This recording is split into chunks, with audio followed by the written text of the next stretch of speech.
You don't have a courtroom, because it would be very easy, even if it just approved.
I'd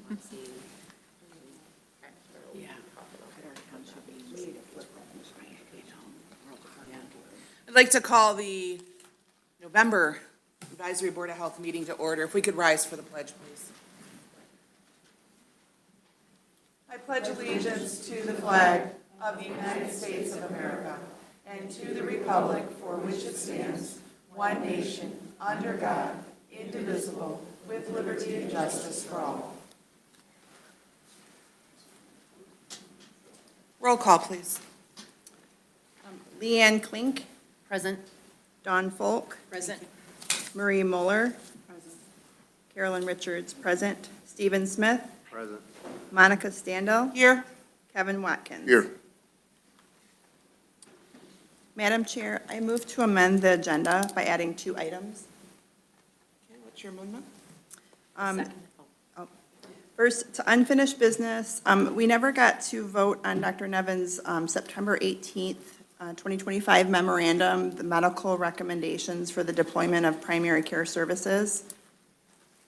And then number 2, to new business pursuant to our bylaws, Article 2, Section B3, reviewing and providing comments to the public health officer annually, which was also stated in our employment contract and also advised by the Board of Commissioners to adding the health officer review to new business. I second that.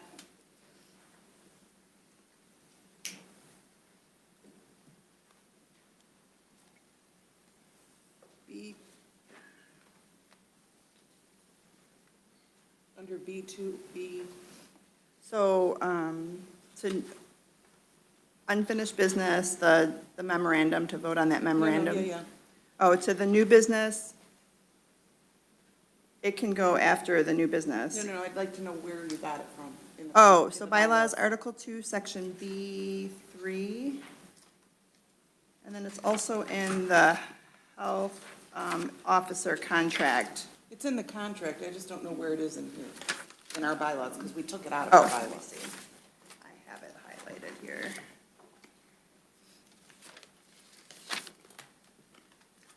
Article 2, you said? Article 2, Section B, Uh-huh. and then that 3, reviewing and providing comments to the public health officer and regarding the annual health department budget presented by the health officer. That's the budget. Reviewing and providing comments. We specifically took her, and I don't have a problem putting it on for discussion, but we specifically took that out because it is in her contract. It does state, the language In the is supposed to contract. come out of the contract. So pursuant And it to the- didn't. But we had specifically taken it out of the bylaws because we didn't feel that this board had enough day-to-day input to make a qualified assessment. So, At the advisement of the Board of Commissioners. so they advised you to do that? Last meeting, yes. Why didn't it advise the board? They did. The chair? They did. Commissioner Rushing, and then also the Board of Commissioners hires the health officer. Right. And it is in her contract. No, it is. 100% it is. So you want to put it under, So we can discuss it. okay.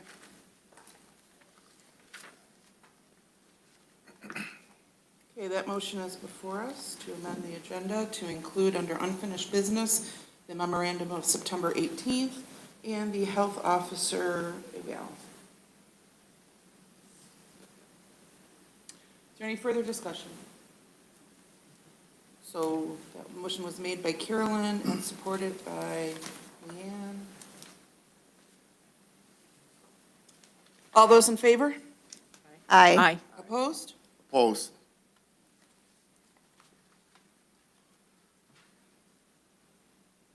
Okay. That motion passes. Citizens wishing to address the board. Andrew, is it Eberly? And then after that will be Amy Nelson. Forgive me, I attempted to hydrate, but it was unsuccessful, so I got a dry mouth. So Here we go. Good morning. My name is Andrew Eberly. My sons have been denied attendance at their school over a paperwork dispute. First, I will provide context, and then I have a request. My family lives in Columbus Township. Last year, we enrolled our 9th grade son in Armada High School through School of Choice. When doing so, we followed the plain language of MCL 333.9215 and submitted our own written vaccine exemption, which has been lawful since 1978. But MDHHS introduced a rule in 2015 that created a certified waiver process, which added steps the law never required. Getting a certified waiver forces parents like me to register personal health decisions with a third party we do not trust. And these rules are being misinterpreted and enforced inconsistently across Michigan. Because we followed the statute instead of the waiver process, our healthy son was removed from school on November 1st, 2024, and Armada's superintendent told me he had no choice and was ordered by the St. Clair County Health Department to remove my son on that date, which is a non-negotiable deadline for removal. But when I read the rules, November 1st appears to be a reporting deadline, not a removal deadline, and exclusion is meant for outbreaks.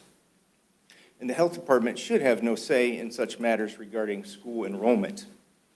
In April, Dr. Nevin wrote a memo explaining the 2015 rules are poorly written and widely misinterpreted, and removing students over this issue is not proper. When enrolling our 2 sons in school this year, we provided Dr. Nevin's memo in addition to an attorney's analysis to the Armada School Board.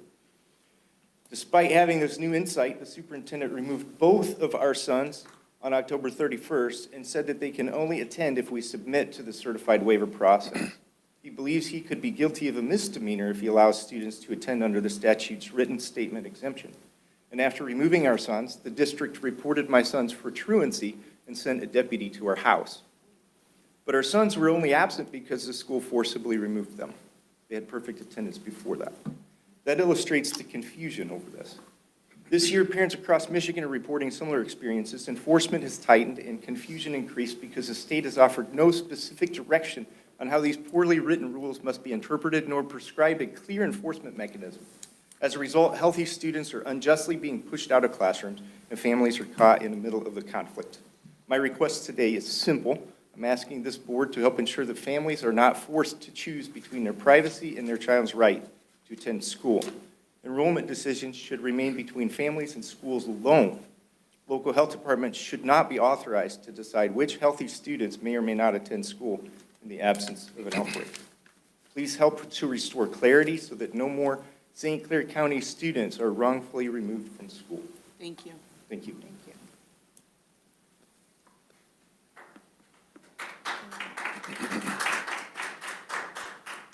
After Amy will be Carrie Balmer. Good morning. My name is Amy Nelson. I'm tired and quite emotional today, so you'll forgive me if I'm having difficulty speaking. But something told me I had to start speaking to y'all from my heart, because statistics and facts can't seem to break through the training, or dare I say indoctrination, that we as healthcare professionals have been brought up in.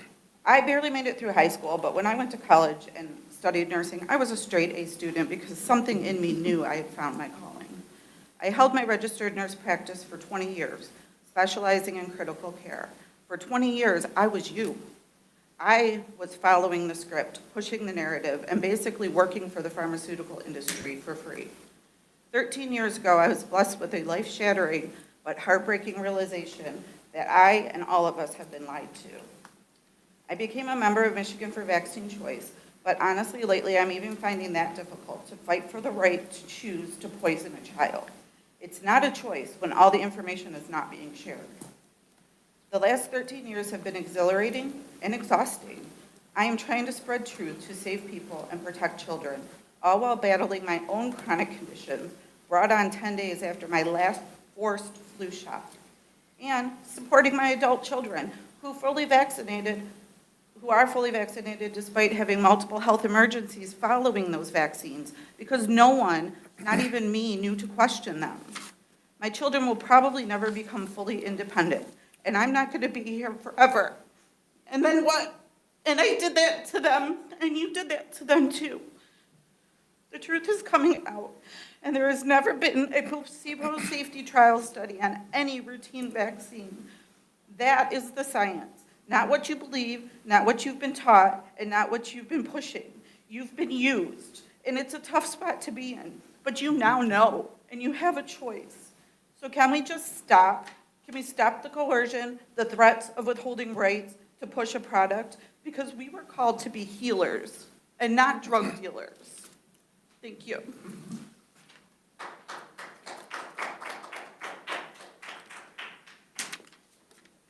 After Carrie, Tracy Berge, did you want to speak? No. Okay.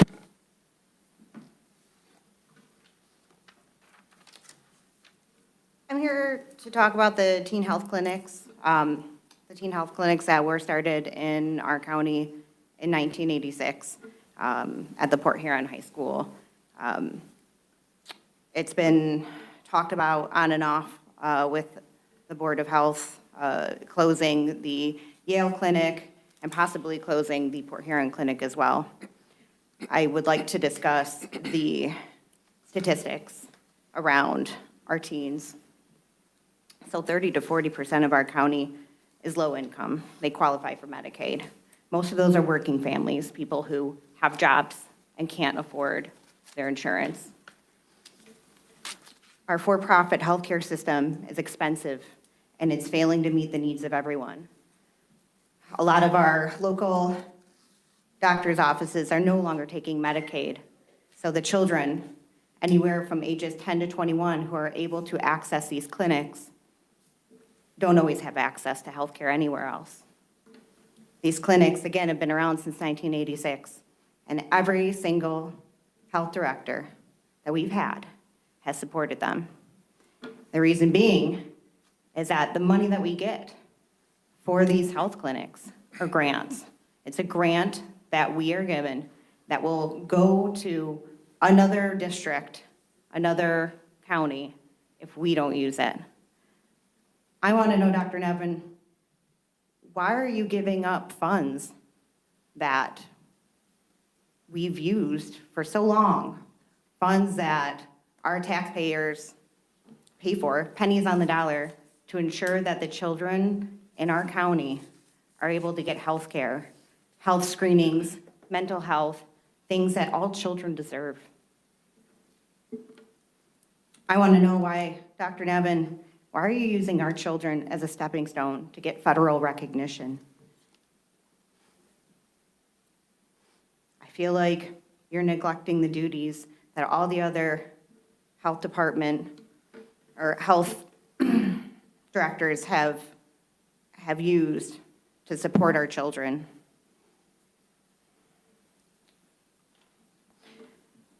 The health access that you're denying our children is going to leave a lasting effect long after you've left us for greener pastures. I just also wanted to take time to thank Liz King for advocating for our children. And I want to thank the working families who are voicing their opinions and fighting to make sure that all of our children are taken care of. Thank you.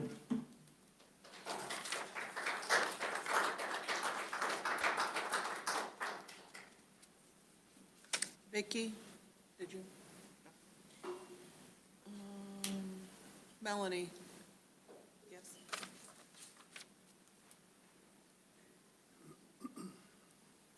I don't have anything planned to really say other than I wanted to support Liz King. She has been an awesome worker at the health department, starting as a nurse, as the director of nursing, and then as a health officer. And I think many of you know that as well and have worked with her in different capacities. And I appreciate everything that she's done to bring the county forward in many different avenues. And then we get a new medical director, and it feels to me as though he's trying to disassemble the health department little by little. And I don't understand either. As a medical director, I would think you would be on the side of the community, of our children, of our poor people, and I don't see that. Taking away the clinics out in the school, you have no idea. I'm sure you don't. You read the books, you read stats, you do all that other stuff, but sit with the people that use that clinic, that need those services. There's so many different things. I'm without notes, I'm randomly scattered, and I think about the fluoride stuff. You want to do away with fluoride, and I can't even grasp that. Again, because you don't have the Medicaid people, the poor people, even having access to a dental clinic. And I've heard different people out in the audience say, well, it's their own dental hygiene, it's their parents' responsibility. Well, you know what, you're under the assumption that everybody has toothpaste they use that has fluoride in it. Well, guess what? I worked in a world where everybody did not have that. So we need to look out for the people that can't look out for themselves, and I don't get it as a medical director that you're not seeing that. Also, the vaccines, you're talking about vaccines, and you know what? The reason we don't have all the devastating diseases that we did have is because we eradicated them. And why did we eradicate them? Because of vaccines. The younger people, you have no idea what it was like back in the day without the vaccines. And you know what? In my lifetime, if we do away with all of, everybody becomes unvaccinated, I probably won't see it. My kids that are adults may or may not see it, but you can darn well bet the littles are going to see it. And we're going to bring back diphtheria. We're going to bring back pertussis. Go online, go on a YouTube video and look up pertussis and what it's like to have pertussis. There's so much that the health department does, and they do it to prevent illness, communicable disease, the safety of our community, and that's being tossed away, and that's frightening. Thank you. That's all I have to say. Thank you. Thank you. Diane Hewlett. Following Diane will be Virginia. Corey?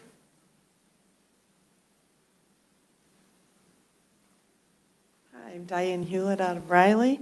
I had a whole long speech, but I summarized it. First, I want to say that I support Dr. Nevin, and that we have been here since January on this same issue. And between this board and the Board of Commissioners, I know I personally have been at least minimal 25 meetings on this same topic. And I want to address Ms. King. You may be very great at your job, but on this issue, I just don't understand your strategy. And that seems to be, bombarding this board with speakers to convince us that you're right. And rather than trying, I had a glimmer of hope in September. I thought you were really trying to work with Dr. Nevin, and then I find out you do an email to certain groups on this board, the Board of BLC, and undermining what seems to be coded as, can you put a pause on this board, which is very disrespectful, I think, first. In the meantime, also, it seems to be code for controlling Dr. Nevin. That's my personal view. And hushing him, I guess, for lack of a better word. But that strategy is not working. We have been here. You people may have been only at a couple of meetings and only see one side, but we have been here. Your indecision has caused a reaction, and you have actually created us. We are standing up for what we believe in, and I just think it's time to end this madness, and I have a whole lot more to say. And the one comment I wanted to say, the difference, what I believe that people are not understanding, talk to the man. I'm shocked at how many people have never met him. talk to him and have him explain the difference between public and primary health. Ms. King, from what I understand, has put us out of compliance because we are a public group, not we, excuse me, this group is a public health, not a primary. Huge, enormous difference. And so with that, I conclude, and thank you for letting me speak.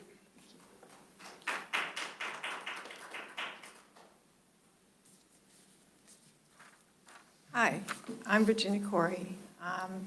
Several years ago, I was having a conversation with a friend of mine who was a a prosecutor, St. Clair County prosecutor. And I was telling her how much I love to go to Yale, because all the time when I go, people were so nice, and it's just the most pleasant place it was part of my job to go there. And she looked at me and she said, you know, guess what place in the county has the most overdose deaths? And I said, well, probably Port Huron. This is back when, there were a lot of them. And I said, Port Huron. And she said, no, Yale, Michigan. And to me, that points to a very large underserved population of poor and disadvantaged. And great, I'm so happy that so many families, especially ones coming here, seem to have access to good good private health care. But there's a lot of people that don't. And it's unfortunate that they are unable to take advantage of the care that these lucky families have. And I really am fearful that throwing out what is good health care for a population that's at risk, because, oh my gosh, my kid might wander by and get lassoed by some public health servant. I just don't see that happening. There must be ways to, write a letter to the principal and say, I don't want my kid having access. But why deny this very good service to people who would clearly not have the time and resources to be able to come into Port Huron and get that same care? So we're really denying a population in our county the care that is evidently available in Port Huron. And why would we do that? Why would we deny our citizens health care that they need? Thank you.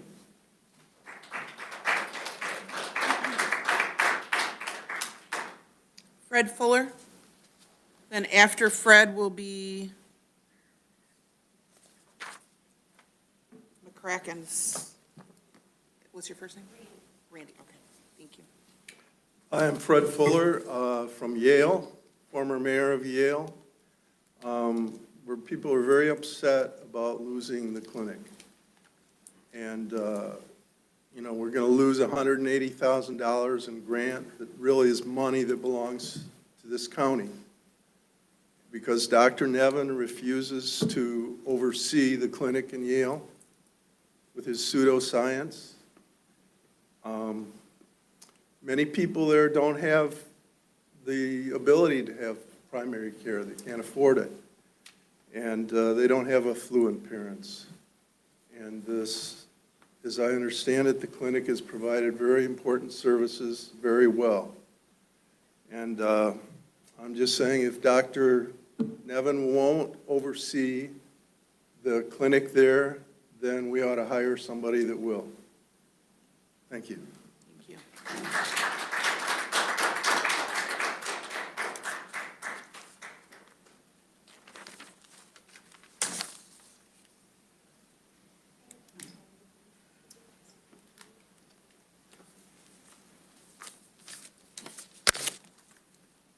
Good morning. Good morning. I'm coming for a different subject today. Hopefully a solution to some things. But my name is Randy McCracken, I'm a lifelong resident here in St. Clair County. I am a mother of 4, and I'm currently completing my dual associate's degree in general education and health science at SE4. I also study holistic interior design and non-toxic building material. I'm so nervous. I'm so sorry, you guys. I also serve as a healthy home consultant focused on how materials and design in the home impact long-term health. Through this work, I've created Ashra Vale Building Standard, a clean, low to non-toxic, wellness-based construction model designed to reduce unnecessary chemical exposure inside the homes.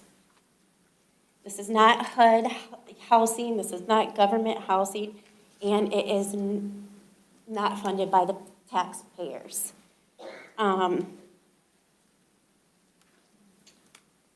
It is all voluntary.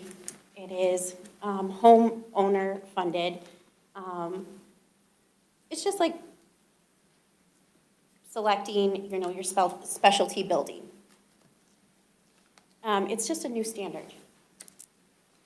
And it opens doors for high-quality local work and specialized trades and healthier building practice. It's on a very growing demand. St. Clair County already addresses indoor air concerns like radon and mold, but we do not yet have a voluntary healthy home standard focused specifically on low toxin material and wellness-based design. Ashra Vale standard fills the gap in practical, accessible ways that cost the county nothing. The booklet that you received today explains some of the research behind this model and outlines its alignment with environmental health, clean material, and long-term family wellness.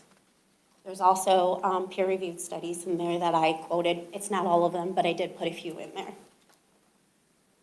Let's see here. The booklet also that you received today, it outlines all of that. My request today is pretty straightforward. I'm asking the board to formally recognize and adopt Ashra Vale Standard as a voluntary building option for St. Clair County. Your time is up. Okay. Thank you. Thank you so much.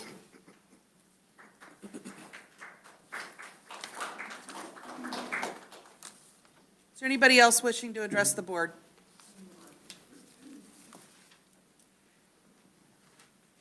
Good morning, Eileen Tesh from Algonac. I appeared before the Port Huron School Board meeting on Monday regarding the controversy with respect to their school climate survey. But first, Holy Spirit just told me pray. So I want to read, pray what God warned us, that it would be better for a millstone to be tied around his neck and for a man to be thrown into the sea than to hurt one of my little ones or to teach them lies. And we pray, Holy Spirit, for wisdom, revelation, and eyes of understanding, divine knowledge to do your will. Amen. So when I appeared before the Port Huron School Board meeting regarding this survey, many parents were there, very upset. And the first 2 questions on this survey are, what is your gender identity? Female, male, non-binary, transgender, other.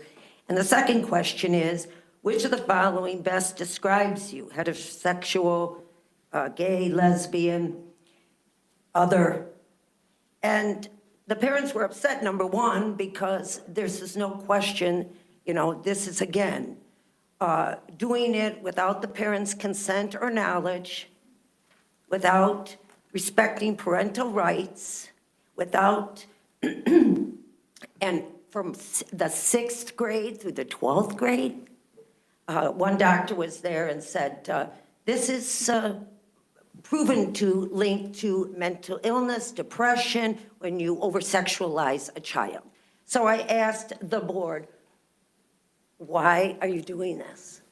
You know it's harming the children. You know we have an epidemic of depression and mental illness. Why are you doing this?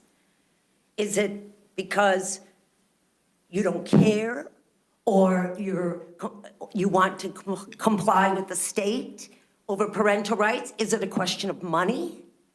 Is it, you can't all be demonic. So obviously, I mean, you're on the board, you've got some intelligence, you were elected, but who are you representing? And I think it's something that this board needs to talk about, and I know that you are all aware of what transpired in Lansing, and that they are going to include all of this gender identity, fluidity.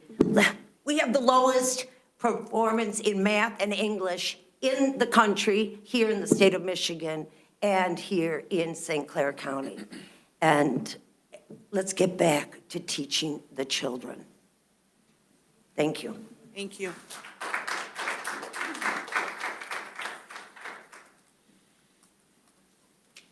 Any others? Okay, if we can move on to the approval of October's minutes. Take a motion. So moved. Is there support? Support. It's been moved and seconded to approve the October minutes. Is there any other further discussion? All in favor? Aye. Aye. Opposed? Okay, that passes. Budget to actual.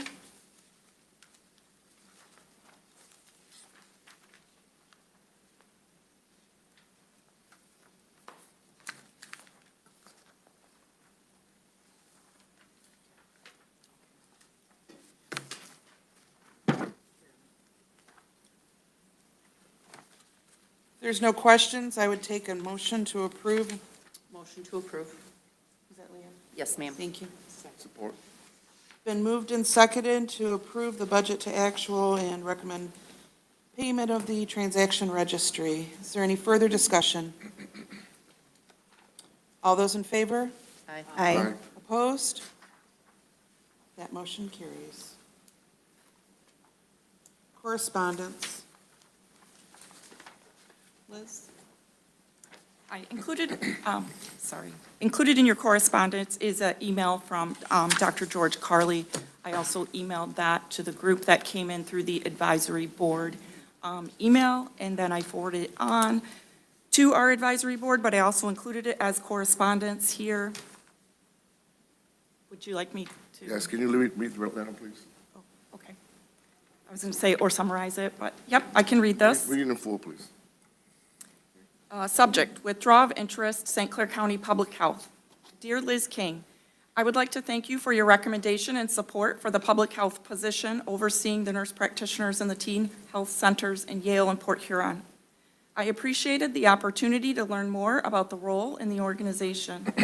I believe I would have been an asset to your organization, though after witnessing the public attack on my character, business, and spread of misleading information during the November 6, 2025 St. Clair County Board of Commissioners meeting, I am formally withdrawing my interest in this position. The overwhelming hostility displayed at the meeting does not show a team that strives to work together for our community or public health. I would like the opportunity to provide accurate information regarding the comments and allegations that were brought forward during the meeting. Comments made about my review rating did not portray a clear picture of how many reviews that rating was based on. There was a total of 24 reviews, the oldest from 10 years ago. So much has changed for the better within that time frame, and I do not feel that information was adequately conveyed. There were also implications leading anyone listening to believe that I had malpractice and wrongful death allegations brought against me, which is also incorrect.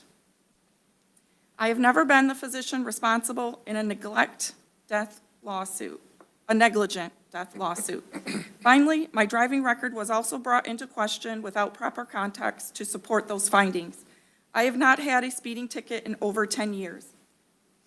The ticket discussed was written when I was on my way to the hospital to treat a patient on an urgent need. I understand I may not need to give additional information, but with such slander towards my character, I felt that I needed to give some insight and provide some clarity. I wish you and your team the best of luck in finding a resolution to continuing quality care for the need of adolescents in our community. Sincerely, George Carley. Thank you. So, Ms. King, question, Madam Chair, nice. Question. So, Ms. King, I guess you were going to present to the Health Board to recommend to the Commissioner's position to cover the clinic. And he did stated that he would do that, but based on his letter after it was known that he was going to take the position to allow at least to have a chance to have coverage for the clinic, at the meeting there was an attack on him stating this letter, and he withdrew because of that. That's correct. Correct, that's my understanding from the letter. Okay. We'll make sure to get that clear that he was going to take the position. He requested- Yes, that's why the contract was put on the agenda. Yes, there was agreement. Okay, unfinished business. Can I tie? Yep.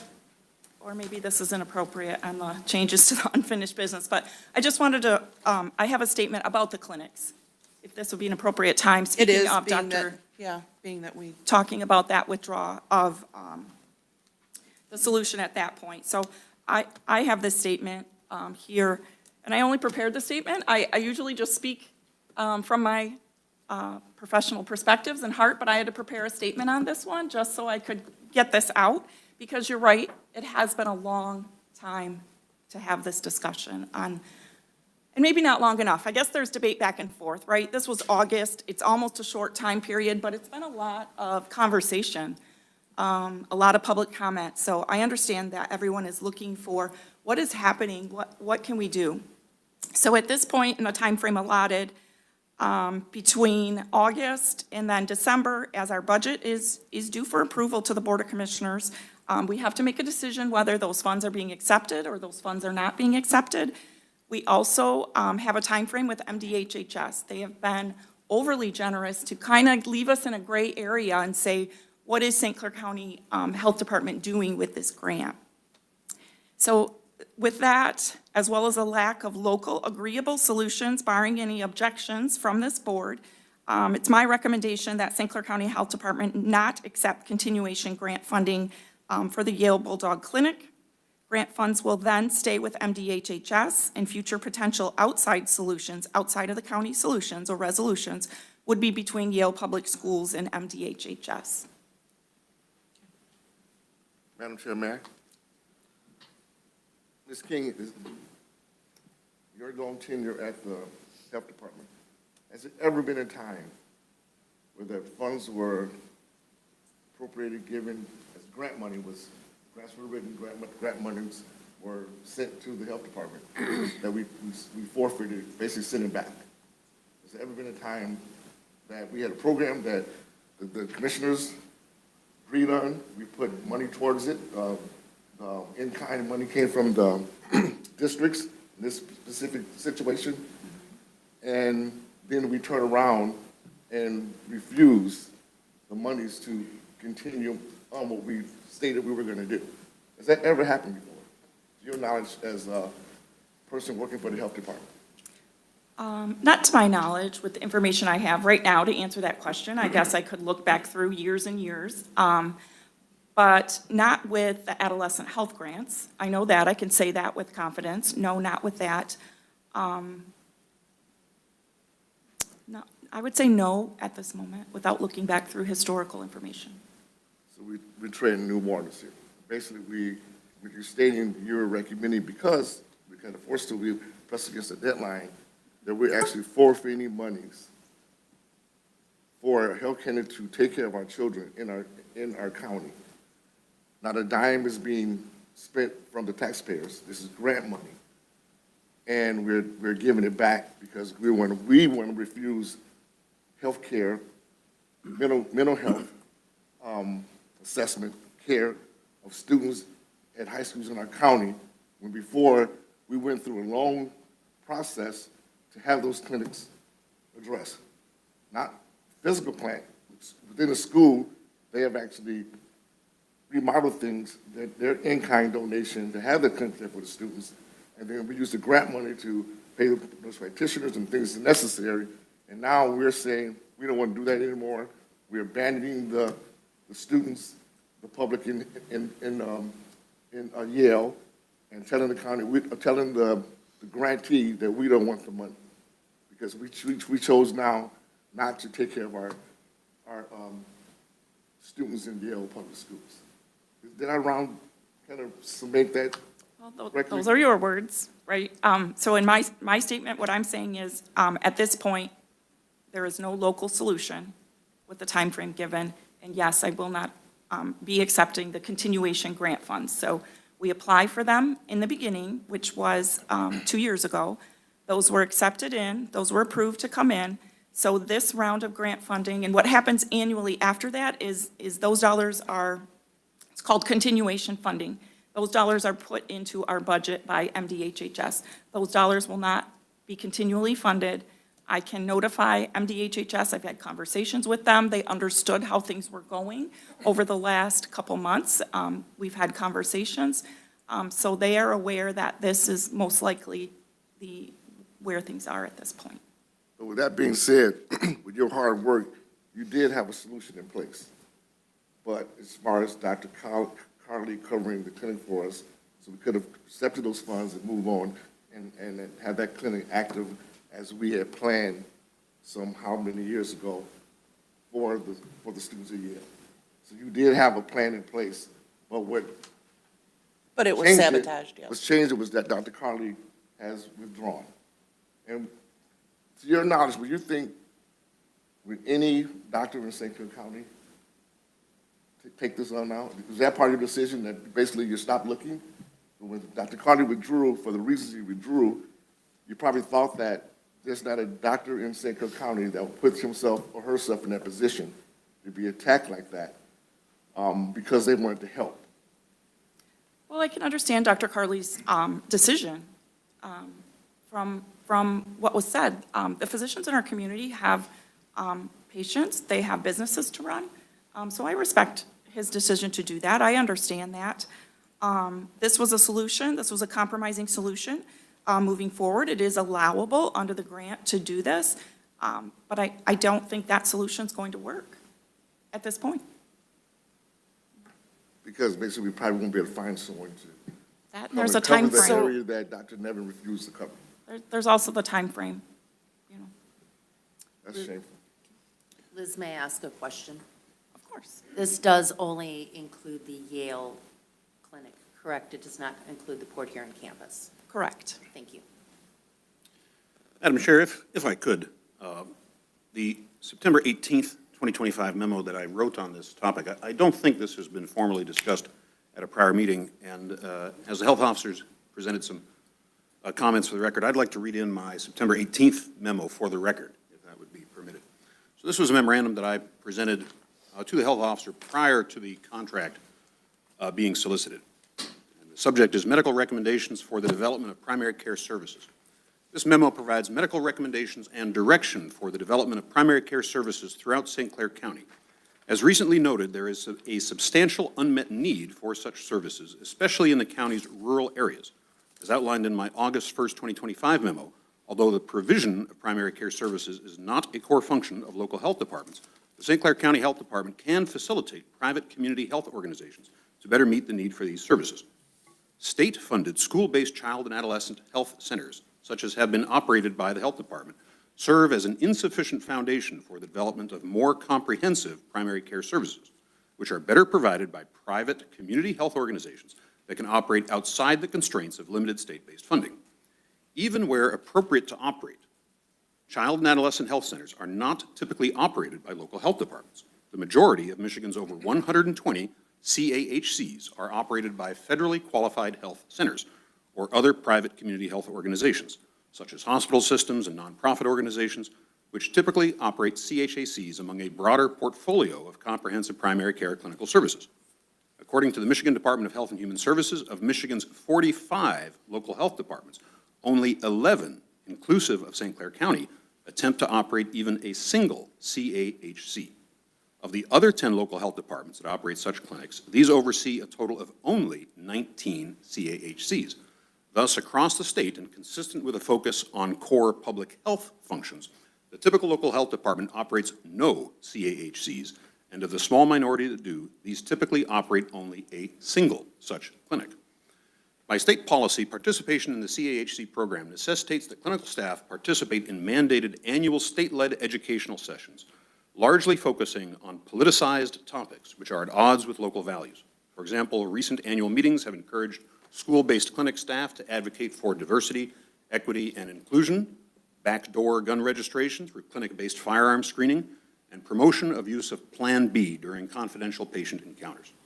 For these and other reasons, I'm therefore recommending that the Health Department endeavor to align its practices with the majority of local health departments across the state in rejecting direct CAHC funding, and instead work to promote and facilitate private community health organizations, including federally qualified health centers, to establish additional and more comprehensive primary care services throughout the county, including by better leveraging available local and federal resources. FQHCs already operate a robust network of primary care centers in our area. For example, in St. Clair County, the Community First Health Centers, FQHC, currently operates 2 primary care clinics, one in Algonac and one in Port Huron, and I should say they have accepted the operation of the Algonac Teen Clinic, in addition to a 3rd clinic in New Haven in Macomb County. Also in Macomb County, My Care Health Center, federally qualified health center, operates 3 primary care clinics, one in Center Line, one in Mount Clemens, and one in Clinton Township. And throughout the Michigan Thumb and Bay City area, the Great Lakes Bay Health Centers, FQHC, operates 23 separate primary care clinics, more than all CAHCs operated by all local health departments throughout the state, including several at high schools, as well as a separate women's health clinic, all without apparent reliance on state-based funding. So in engaging with private community health organizations, I'm recommending that the Health Department consider bold initiatives to better leverage existing local and federal resources. For example, our new $6 million main clinic is significantly overbuilt for its core public health functions, with considerable excess clinic space that could be repurposed for comprehensive primary care and potentially even women's health services. The Health Department should investigate potential space sharing with private community health organizations, including FQHCs, within broader agreements that could provide for the establishment and operation of additional primary care clinics in areas of need, particularly in our county's rural areas. In this regard, both federal congressional community project funding, i.e. earmarks, and U.S. Department of Agriculture Community Facilities Direct Loan and Grant Programs may provide opportunities for the funding of capital projects such as the construction of rural primary care clinics. Pending such arrangements, I have indicated that attempts to re-expand our participation in the CAHC program beyond the current Port Huron Teen Clinic location, including through additional part-time contracted physician supervision, would be inconsistent with my medical direction. Quality assurance review of clinical operations at the Yale and Algonac CHACs, which have been either largely closed or operating significantly under capacity for several months preceding the recent changes, have identified several critical standard of care concerns, including in registered nursing scope of practice and clinical documentation, including that preclude the continued operation of these facilities under less than full-time medical direction. So in summary, to facilitate the development of comprehensive primary care services in St. Clair County, I am recommending that the Health Department engage with private community health organizations, including FQHCs, to leverage local and federal resources effectively. This approach aligns with statewide trends and addresses unmet health needs, particularly in rural areas, while maintaining focus on core public health functions. And again, that was dated September 18th, preceding the proposed contract. Madam Chair, may I? No. Dr. Nevin. That being said, we heard, we know what the OCA, Obamacare, et cetera, back with the whole thing with repeal and replace. So you basically are repealing our services in Yale. What about the replace? Would it have made sense to find a replacement before you repeal? So what are you going to tell those students in the public that needs that clinic for their students, for their kids? You come in here and you're repealing it and saying, sorry, you're basically abandoning that community. You're abandoning those students. You're violating your Hippocratic oath. Point of And order, you're not- Madam No, Chair, I'm not point of order. done, Dr. Nevin. I'm not done, Dr. Nevin. I listened to you. Point of and I'm personal on. privilege. Mr. Watkins, and Madam Chair, the speaker is stating that I am violating my Hippocratic oath. This is a very serious allegation. That's my personal opinion. You are. You are abandoning that community. So, Madam Chair, You're if I could abandoning respond. those students. He said, he interrupted me, Madam Chair. You allowed that. Hold. I think this issue on the Teen Health Care Center, as much as we could sit here and debate it, it is now settled. And it is unfortunate that the students are the ones that have lost out. And maybe if we would have known before July that this was the course that was going to go down, other things could have happened so that we could have made decisions and things could have happened. But unfortunately, we were told in July that Dr. Nevin would no longer be putting out, or would no longer be providing clinical oversight. We are where we are now. And also add that we missed a whole month because of the advisory board flu that some members Thank you. obtained. So- Okay, we need to move on. Monica? Yeah. I got a question for Liz King, if I could. On this topic? Yes. Is that allowable, Madam Chair? It is allowable, but I think we need to move in a positive, we need to move forward. I agree with all that, and it's a fairly simple question. Go ahead. Has there been, because they're saying, it seems to be the view is that hundreds, if not thousands of kids are not getting treatment. Do you have a single instant of a single individual that has not received treatment in Yale? Have they been able to go get treatment elsewhere on their own? Is there a single instant? You can't make a broad statement that all these children are suffering if there isn't a single instant of a single person. Do you know Wait, the stop, distance? stop. I don't think, I'll let you answer this, but I don't know how we'd have that documentation. Right, that is similar to what I was going to say. I don't have that information. Thank you. If I get the information, we have communication. I call you, we can talk about it, or if you want to revisit that months down the road, we can revisit it as well. Maybe perhaps superintendent has that information. Okay, thank you. So you wanted that read into, So that was the unfinished business. thank you. Okay, new business. All right. Okay. I'm sorry, you had my evaluation under? No, that's No, under that's- new business. Oh, okay. The unfinished business, though, do we, like, I would like to motion to support that memorandum. Okay. And I'll support it. All right, so it's been moved by Carolyn and supported by Dawn to support the memorandum of September 18th regarding, The plan to facilitate, those the the medical, yeah, I FQ, just want to HC. use the right words here. Yeah. The medical recommendations for the development of primary care services. Yes.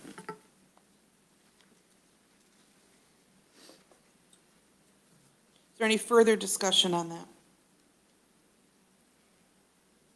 Again, I would say, putting that out September 18th, when these funds needed to be October 1st, is a little late in the game.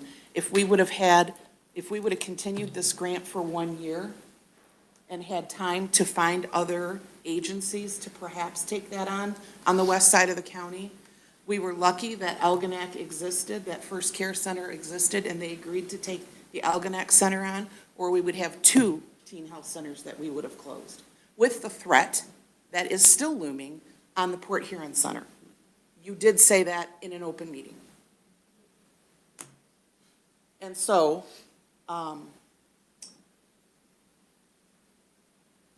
that is my problem with this memorandum. And okay, may I, Madam Chair? That's the whole thing of repeal and replace that I was referring to. That we are repealing these services with a plan maybe to replace.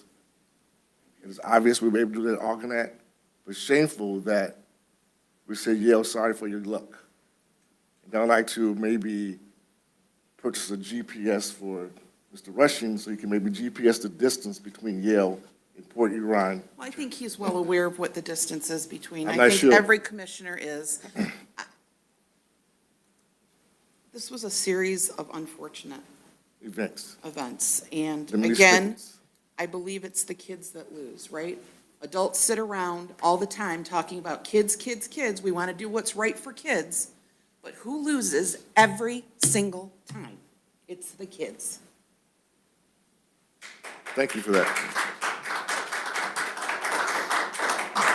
All right, is there any further discussion on this memorandum?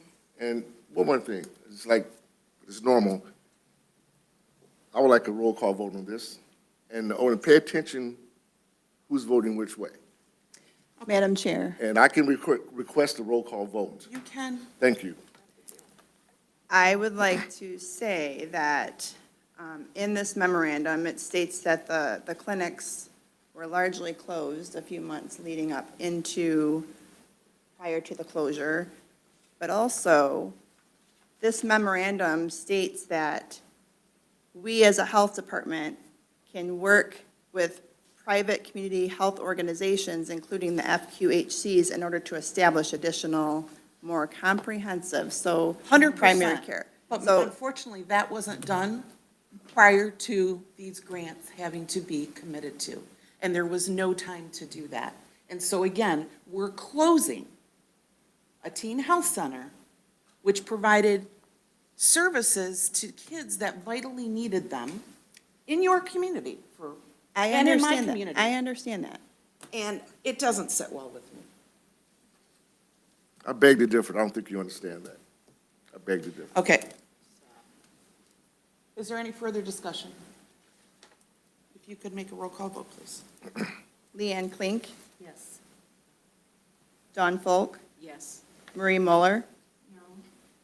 Carolyn Richards, yes. Stephen Smith, Yes. Monica Standell. No. Kevin Watkins, No, 4-3. Okay, thank you. All right, medical director update. Dr. Nevin, you have 3 different memorandums for Yes. us. And I guess if we could, none of these topics are expeditious topics. No, but we can make good time. Okay, perfect. I'm very cognizant of the fact that these meetings tend to go over time. So I have 3 memos for your review. And Madam Chair, I'll propose I read this first memo into the record for the benefit of the cameras. This is a memo dated November 19, 2025, memo for St. Clair County Healthcare and Dental Professionals, subject recent developments in the science and regulatory landscape pertaining to ingestible fluoride. This memo is being sent at the, and this is presupposing the outcome here, but if the board does approve our sending of this memo, the text will be unchanged. This memo is being sent at the recommendation of our Advisory Board of Health to certain St. Clair County healthcare and dental professionals whose practice includes the care of children, to provide an update on some recent developments in the science and regulatory landscape pertaining to ingestible fluoride. On October 31st, 2025, the U.S. Food and Drug Administration announced actions to restrict the sale of unapproved ingestible fluoride prescription drug products. Based on a scientific evaluation published by FDA, these products should not be used in children under age 3 or by older children who are not at high risk of tooth decay. A letter to healthcare professionals from the FDA announcing these recommendations is enclosed. This letter notes that some epidemiological studies suggest possible associations between ingestible fluoride and decreased IQ scores. For similar reasons, our Advisory Board of Health has recently recommended that the St. Clair County Health Department adopt local health regulations prohibiting the addition of ingestible fluoride to St. Clair County municipal water systems. In place of ingestible fluoride, the FDA notes in its letter that deficiencies in diet and dental hygiene should be addressed with families as a first step to maintain dental health. The FDA further notes that topical application is an effective delivery system for fluoride and that daily toothbrushing with an appropriate amount of topical fluoride toothpaste should be recommended. And enclosed in the memo is a letter from the head of FDA announcing the new restrictions on the sale and and distribution of ingestible fluoride products, the dangers of which are being increasingly recognized. Now, I've checked with the state. It does not appear that the state health department, for whatever reason, has appropriately amplified or made clinicians aware of this very important federal guidance. And so I would propose, in keeping with our mission, that we distribute this memo to local clinicians with care of children to make them aware of these important new restrictions on the use of ingested fluoride products. And when it says restrict and I apologize, I did not look up the exact what these products are. So could you elaborate on what those products are? Yeah, so these are unapproved, grandfathered preparations. Such as? So they would be sodium fluoride tablets, for example, sold in Okay. pharmacies, able to be prescribed by doctors. But there are many pharmaceuticals that are available for sale, which have never undergone strict FDA review for safety and efficacy. And that's because the regulatory landscape that regulates drugs is a relatively new development. Many drugs have been available for many decades preceding that. So they're grandfathered in. And fluoride tablets are an example of something that's grandfathered in. But it is considered a prescription drug product that doctors and dentists here in the county and elsewhere routinely prescribe. Now, what the FDA is saying is based on a comprehensive scientific review that took place this summer. They've concluded that the risks of these ingestible fluoride tablets outweigh the benefits in these particular age groups. And the FDA is prohibiting the distribution and marketing of these tablets for children under age 3. There may continue to be some appropriate medical use for children above age 3 at high risk of tooth decay. But FDA is very clearly telling prescribers that they should not be prescribing oral ingestible fluoride supplements for children under 3. And this is, of course, consistent with the actions of the Health Advisory Board at the recent meeting to recommend against the addition of similar ingestible fluoride to our water, the primary motivation for that being concern for the health of very young children. So would dentists have been notified of this by the FDA? So, as I understand it, typically it would be a state health department that draws attention to important developments at federal level. I have seen nothing from the state informing local prescribers of these important changes. We very often get messages from the state encouraging this or that practice, and the state's complete silence on this important issue, I think, is very telling, because, of course, this contradicts the state's position on the continuation of municipal water fluoridation. I think the state is perhaps a little bit embarrassed that they're caught off guard by this. So I think, consistent with the previously stated viewpoints and preferences of the board, it would be appropriate for us to distribute this memo ourselves. Madam Chair, may I? So Dr. Nevin, you're coming up with these memos, and let's stay with this directly. There's no other health officer in the state of Michigan there that are doing this. A medical director in the state of Michigan that has done something like this. You are bringing up a memo that no other medical director has I don't know that we know supported. that. I don't know that we know that. Do you know, Vinny? I mean, are you standalone here with this? Madam Chair, there are 45 local health departments in the state of Michigan. I don't spend my day calling every health department to ask them what they're doing. Now, before me is a letter signed by the head of the Food and Drug Administration advising healthcare professionals of important new safety information that FDA wishes disseminated. So I think that it is my responsibility to ensure that this information is properly disseminated. And I would ask the Advisory Board of Health for a motion to support and approve that. But the medical director, you do have meetings with medical directors around the state. You guys do meet, discuss these things? So with a favorable recommendation from this board, I will absolutely be informing my colleagues of this, and I will be encouraging them to do the same. Madam Chair, if I may. As a medical health provider, I usually get correspondence from the state regarding vaccines, outbreaks, just information that has come out medication recalls. I have not received this memo as a health, from the, or from the state. That's where a lot of our information comes from. It's passed on through our facilities. To this date, nothing has come to our attention as of yet.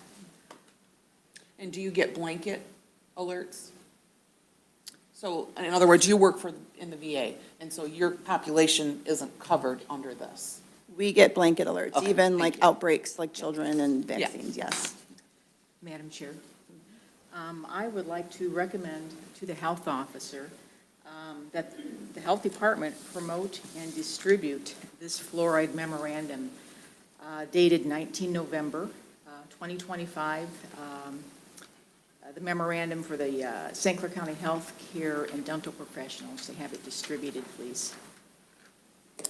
Madam Chair, may I ask the person motioning to amend that to include the actual FDA news release from October 31st, 2025? Yes, And I do have a copy of that. It does say FDA acts to protect children from unapproved fluoride drug products. I would like to ask Dawn to amend that to include that Yes. in the information, please. I'd like to amend that to include the FDA notification for ingestible fluoride drug products, what healthcare professionals should know, dated October 31st, 2025. Support. Madam Chair, as a point of clarification, the memo does specify the enclosure as described, so it should be considered one single document. All right, is there further discussion on that? Liz, do we normally send out, if we were to get a vaccine alert, would we send that out to providers? Sure. So this is a common practice, is that we update and alert people. We have a system for doing that. Some of it is old school through fax, but we do that, and we have an alerting system for providers. I know our teams were looking at dental providers. That's something I think they're working on with discussions with Dr. Nevin. We haven't been as great at keeping a current list of dental providers, but considering the topics coming forward, I think we're doing that. Okay, thank you. Any further discussion? All those in favor? Aye. Opposed? Opposed. Okay, that motion passes 6-1. All right. Vaccine waiver draft memorandum. Yeah, thank you, Madam Chair. So this memorandum stems from my concern in particular for Mr. Eberle's plight. We heard from him earlier today. Now, Mr. Eberle, thank you for coming and presenting those few minutes of commentary. I trust the members of the board have reviewed the website that Mr. Eberle has created describing the plight of his children. I believe it's letthemlearnmi.net.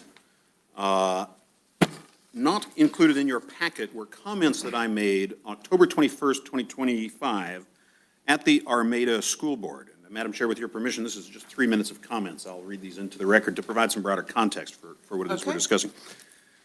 So again, I presented this to the Armada School Board in the context of Mr. Eberle's children's pending disenrollment.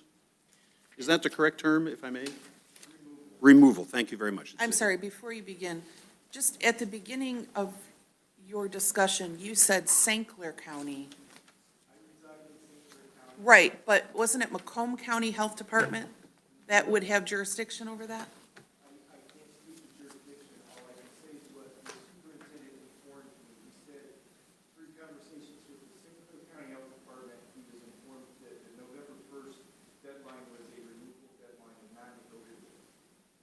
Okay. Okay, thank you. All right, so these are the comments I presented to the officials who have oversight and authority in this matter. Good evening, I'm Dr. Remington Nevin. I'm the medical director of the St. Clair County Health Department. And I'm here to speak briefly on the matter of Mr. Eberle and his children. Mr. Eberle and I have spoken at length on this matter, and he's given me permission to discuss this with you publicly. As you may know, Mr. Eberle's children are facing permanent removal for not having a particular vaccine waiver form that they have been directed to provide the school, based on what appears to be an arbitrary interpretation of a section of Michigan Administrative Code, which I will refer to as Rule 12. Notwithstanding what this rule may or may not require, which may ultimately be decided by a court, Michigan state law provides that Mr. Eberly has an absolute right to exempt his children from both the mandatory school-age vaccination requirements of the Public Health Code and the revised school code for any religious or other reason, merely on Mr. Eberly providing a signed statement to the school, as I understand he has done. Mr. Eberly contends, and I agree, that Rule 12 does not in fact place additional requirements on him as a parent beyond his submission of the statement, but that Rule 12 merely imposes a requirement on me as his county medical director and my health department more generally to certify that he has received education on the risks of not receiving the vaccines that are being exempted and the benefits of vaccination to the individual and the community. Now, Mr. Eberly and I have had a long talk, and I can assure you that he has received this education from no less an authority than his county medical director. And so at issue now is apparently merely the documentation of this fact. That's all. My understanding is that Mr. Eberly objects to his children being enrolled in and having their data registered in the state's Care Improvement Registry, or MICR, which the state uses to document the internal waiving of the otherwise mandated vaccines, which prior to Rule 12 was understood to be a purely internal administrative function. Now, Mr. Eberly has an absolute statutory right to prevent his children's vaccination status from being recorded in this database. And Mr. Eberly contends that the state likewise has no statutory authority to require that his children's exemption status be recorded in this same database, which his completeness of the certified waiver form would require. The completion of the waiver form is in the state's database. Now, clearly, if his children's vaccines are not being recorded in this database, there are no vaccine records in the database to waive, and so a waiver in this database is nonsensical. It makes no sense. It's not required. So at issue here is what Rule 12 actually requires in cases such as this. And despite what the state may claim, the state has no unique authority to opine in this regard, absent their issuing something that is legally known as a declaratory ruling, formalizing their interpretation. Now, based on the results of multiple FOIAs I submitted to the state, I can confirm that no such declaratory ruling exists in relation to Rule 12. The state is not willing to put officially on record how they interpret Rule 12. So from my perspective as medical director, it serves no valid public health purpose to remove Mr. Eberly's children when the substantive education requirements of Rule 12 have clearly been met. And this is a request I made to the board. I would therefore ask the board to exercise discretion on this matter pending our Advisory Board of Health meeting, Wednesday, November 17th, where this issue will be placed on the agenda for discussion. And so the memo that you have before you now is one potential solution to this problem. Mr. Eberly is adamant. He is not going to submit to the state agency's directed process. Mr. Eberly is standing on principle. He's essentially refusing to move to the back of the bus. And he is saying, I am not going to sign the state's form. This is well within his rights, and I admire his determination and conviction in this matter. Ultimately, this needs to go before a court to determine once and for all what Rule 12 actually requires. But pending the state formalizing its interpretation and pending a court confirming that the state's interpretation is or is not correct, we need to be guided by a plain reading of the language of the rule. And from my interpretation of the rule, the order of operations is that the first step in this process is that Mr. Eberly submits the exemption letter to the school principal. That's the very first sentence of the state's rule. When presented with a exemption letter, the school shall acknowledge or confirm the exemption status of the child. I'm paraphrasing there. The rule then imposes a requirement on the school to inform us, the health department, that the exemption has been received and granted, and it's then a requirement on us, the health department, to provide education to the parent seeking the exemption. The implication is in a passive manner, and this education can be adequately provided by a suitable certified letter that's sent to the parent informing them of some very basic facts. And I have some proposed language in that regard in the memo. Once we receive confirmation the certified letter has been sent, we can state that the education has been provided. It doesn't have to be confirmed as having been learned 100%, right? He doesn't have to pass a test confirming that he understands it. No differently than the school, State Board of Education and individual school boards, they don't have a requirement to confirm that students learn absolutely everything they're taught. They merely have to provide the education. This, of course, explains the terrible results in Detroit and elsewhere, because the schools have no responsibility to actually ensure that students are learning. They just provide the education. No differently in this context. We provide the education, and he can certainly read it if he wishes. Now, in this particular case, Mr. Eberly understands all of the important information that any reasonable state official would expect him to understand. He understands fully the consequences of his children not being vaccinated. He has the authority to decide to not vaccinate his children. He accepts the consequences. And again, state law permits him to do this. There's an assumption by some officials at the state that when presented with general facts on vaccination, every reasonable person will naturally just agree to be vaccinated. But this is not true. So I have what I consider to be fairly comprehensive public health education. I went to Johns Hopkins for, I believe, a total of 6 years, board certified in public health and preventive medicine. And like many of my colleagues around the world, I have reasonable questions about the necessity of certain vaccinations, particularly varicella vaccination. The United States is rather alone among Western nations in requiring varicella chickenpox vaccination for school attendance. It's not required in many European countries. And so if I were to have children, I would probably question whether my children needed to be vaccinated against varicella. And I would very likely apply for the same exemption. I would very likely submit a letter to the school principal saying, you know, I don't have a problem with any of these other vaccines, but I think I'm just going to let my children get chickenpox the old-fashioned way, as is very common around the world. Now, according to the state officials and according to Mr. Eberly's school officials, unless I, Dr. Nevin, medical director of the St. Clair County Health Department, 6 years at Johns Hopkins, 2 board certifications in public health-related disciplines, unless I sit down with our public health nurses, and our public health nurses are great, don't get me wrong, but unless I sit down, according to the state, with our public health nurses for a 15 to 30-minute educational session, then I'm not allowed to send my children to school. Does that make any sense? It makes no sense at all. It's directly contrary to the legislative intent in statute. And let's be frank, the reason the state is doing this is not to provide parents with any significant education. This is a hurdle. This is an administrative hurdle. It's a roadblock. It's an intentional obstructive act to discourage parents from seeking the exemption that they are legally entitled to obtain. And this is not just me saying this. The state officials brazenly admit as much. If this is ever litigated, these individuals will be deposed, and they will have to admit under oath that the purpose of this rule and their enforcement of it is largely to obstruct parents from exercising their statutory right. Okay, so this is the context. As Mr. Eberly's medical director, knowing that he will never submit to the Rule 12 requirements, we are in a bind because it serves no legitimate public health purpose for his children to be denied an education. Their health is being harmed from not going to school.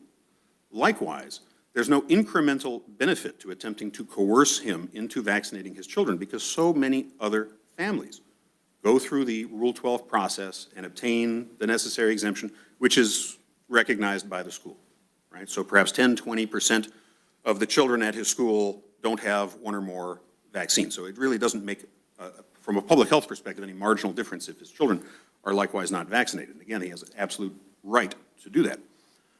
The only reason the school is not permitting his children to attend is because he refuses to sign a piece of paper, the legal authorization for which has never been proven to exist. So the law provides for 2 methods of exempting a child from vaccination. The first is to go through the non-medical, philosophic, or other objection process. The state's Rule 12 applies to that. And the state and the school has made it very clear they're not playing ball with him. And so what I'm proposing is a solution to Mr. Eberly's problems, and with some tweaking, formalizing this for other parents across the county through this standing immunization exemption certification, is a second kind of exemption which the state authorizes physicians to provide. The state law under Section 1, or subsection 1 of MCL 3339215-1 provides that a child is exempt from the requirements of this part as to a specific immunization for any period of time as to which a physician certifies that a specific immunization is either medically contraindicated or is not appropriate. Now, the legislature, in choosing to add that additional language, not appropriate, tells me that the state is considering situations where a physician decides or determines that there are non-biological, non-medical specific reasons for vaccines to be otherwise medically or medically ethically inappropriate. It's a separate authorization that the legislature has provided. So what I'm proposing is that for parents like Mr. Eberly, who have otherwise met all of the requirements of subsection 2 for a religious or other exemption, and who have received education on the risks of not receiving the vaccines and the benefits of being vaccinated, as I've proposed language for on the backside of the memo, for parents in St. Clair County parents who have otherwise met the requirements of subsection 2, provided a exemption letter to the school official, have been provided with this education, I'm proposing a standing medical director's medical appropriateness exemption that would permit the school officials to process subsection 2 exemptions as subsection 1 exemptions, meaning they would process them the same way they process any other physician's medical exemption. Now, I want there to be no confusion on this. I have not examined Mr. Eberly's children. I am not making a statement to the effect that his children are medically or biologically contraindicated to vaccines at issue. I think there's an important role to play for individual physicians providing individual medical contraindication exemptions. This is different. This is a physician's exemption on the grounds that it is medically and ethically unjustifiable for him to be coerced into vaccinating his children without full, informed, and uncoerced consent. As a physician, I cannot abide his children being vaccinated solely because a piece of paper hasn't been signed the right way, according to a state official. This undermines public trust in public health. It undermines public trust in the vaccination process. It results in children being unnecessarily disenrolled removed from school. And we're seeing the consequences of the state's heavy-handed, arbitrary, almost tyrannical behavior. The percentage of parents who are seeking exemptions is increasing each and every year, in some part as a statement of opposition to the state's heavy-handedness. And many parents are now beginning to question the wisdom and validity of the immunization schedule in its entirety. So I think that the state's interests, in fact, are aligned with a quick conclusion to this chapter. I think the alternatives here are, if we don't find a way to expeditiously exempt his children through a process such as this, then Mr. Eberly has made clear he's going to take this to court. And I'm very confident he's going to win. And Rule 12 will be thrown out. Does the state want that? Probably not. So I think the state should probably think very carefully here and not overreact to what we're doing. And I would encourage them to accept this authority that I'm proposing using, and perhaps reconsider its approach to Rule 12 more broadly. But what I'm asking for today from the Health Advisory Board is two things. The first is, in Mr. Eberly's specific case, I would like to send a confidential letter to his school officials. And this letter would be protected from further disclosure. No one else but myself and the school principal or school administrator would know about the contents of this letter. Because my understanding is, Mr. Eberly, if I can share this, you oppose the release of any of your children's documents under FERPA. Okay, so what that means is that any document the school receives from me or anyone else pertaining to his children is protected from release, including to the state health department, including to us, which is why we're here in the first place, because they can't tell us that they've received an exemption. So what I'm asking the board for is approval or endorsement of my sending a confidential letter to the school principal, essentially exempting his children on grounds of medical ethical appropriateness. And this should suffice, Mr. Eberly. I trust that this will suffice. Now, if it doesn't, if the school principal refuses to acknowledge this, then that'll be between him and his attorneys. But I believe it's well within my authority to do this as county medical director, particularly if I have the endorsement and approval of the Health Advisory Board. Second, what I'd like to ask the Health Advisory Board for is for general approval of this process more generally. So we are working to make the official Rule 12 process much more efficient. There's no reason to have people come in to the health department to sit down with the nurses for an encounter.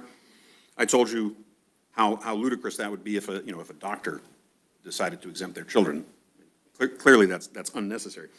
And in fact, many of the concerns that parents have are medical in nature.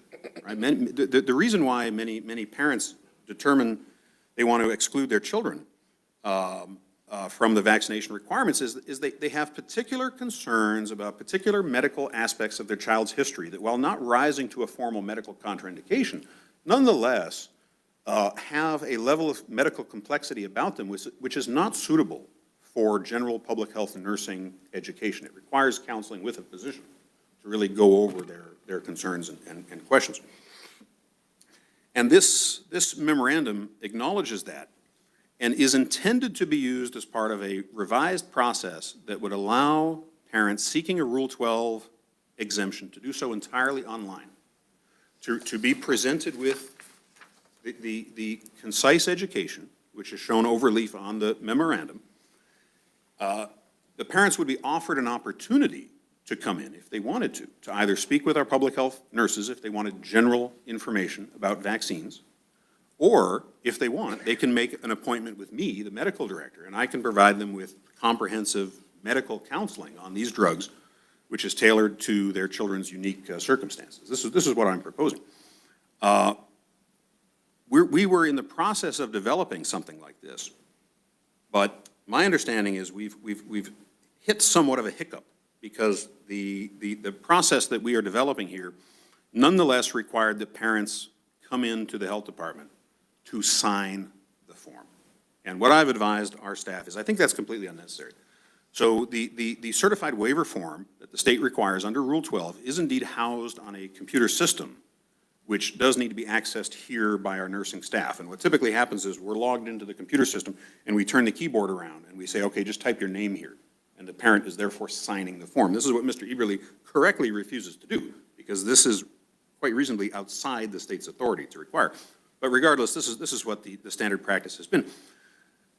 I'm proposing that what we do is, and we'll have to talk to legal counsel about this to refine this a little bit more, is that in the same way that you can digitally sign a document that provides a limited power of attorney to permit other people to sign documents in your name, we can develop a fully online waiver process, Rule 12 process for these exemptions through some sort of digital signature that permits our public health nursing staff to have limited power of attorney to sign the parent's name to the state's certified form. And all of this should be able to be done fully online within about 30 seconds. We want to make this Rule 12 philosophical and religious exemption process through the health department to be as easy and straightforward as possible. I've seen it done in Oregon. It takes 30 seconds. It should take that long here. If I can sell my house in Canada fully online in about a 30-second, online Zoom call with my attorney, I think we should be able to do this online in about 30 seconds as well. If we make the process convenient, my expectation is about 90% of parents seeking exemptions are going to choose to do it the convenient health department way. And the state wants this. The state wants these exemptions or waivers to be tracked in their system. Most parents won't object to that. And I think the outcome will be favorable. Many counties are in fact moving towards a similar system because there's widespread opposition to the current process across the state. This proposed memorandum, this proposed physician's acceptability exemption, would apply to the minority of cases, like Mr. Eberly, where the parent is standing on principle and saying, you know, I know it's convenient, I know it's not that hard. Moving to the back of the bus is also easy, but it's wrong. It's wrong to be forced to do it. And so for perhaps the 5 or 10% of parents that refuse to go along with the process, we'll offer this as a backup.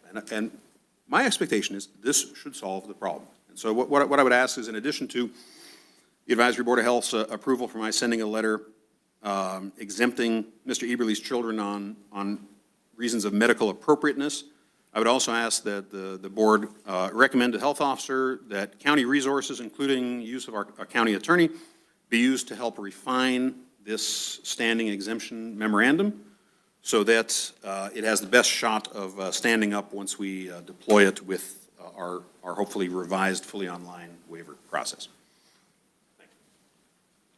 Madam Chair, is it requested more than one motion there? Is that only one motion, right?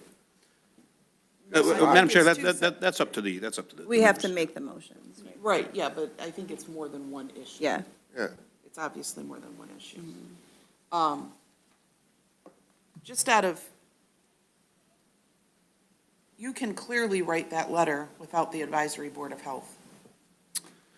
Yes, I can. Yes, that being said, I have, as Mr. Eberly knows, I've been debating how to approach this issue for some time.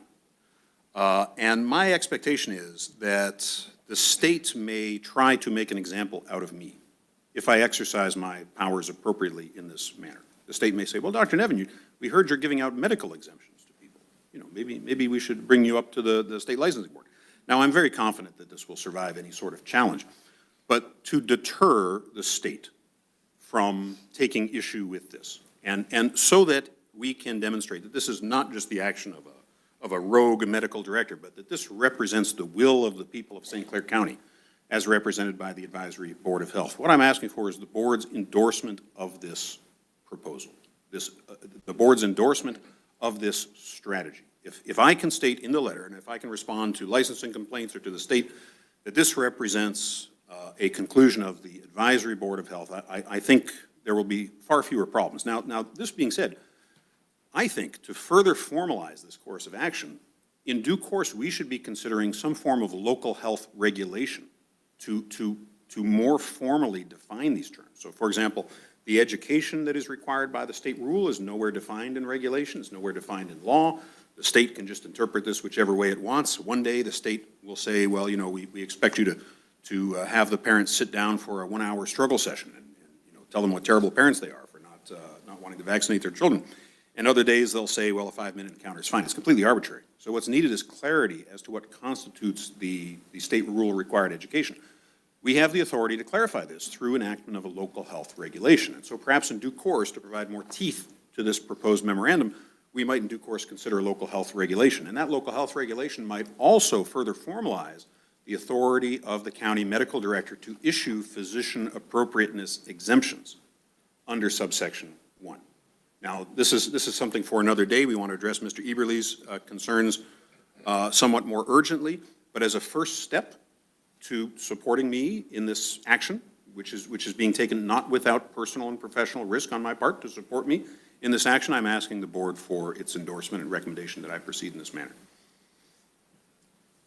Madam Chair, may I, before a motion is put on the floor, I think we need to be very careful with this. I've been willing to gander that the Health Advisory Board in St. Clair County has never been given this type of power. But we asked the commissioners for it, to trust us. They appointed us. We need to be careful. Dr. Nevin's doing some very aggressive things, some things that are going to be legally challenged, and he may be taking us down a rabbit hole with him in accountability. And that being said, not just the advisory board, but the county.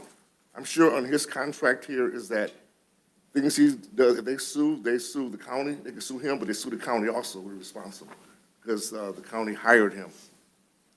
And as he's doing this, of course, so that's, a good feel for this advisory board that we carry that kind of weight, that he wants us to ride this horse with him.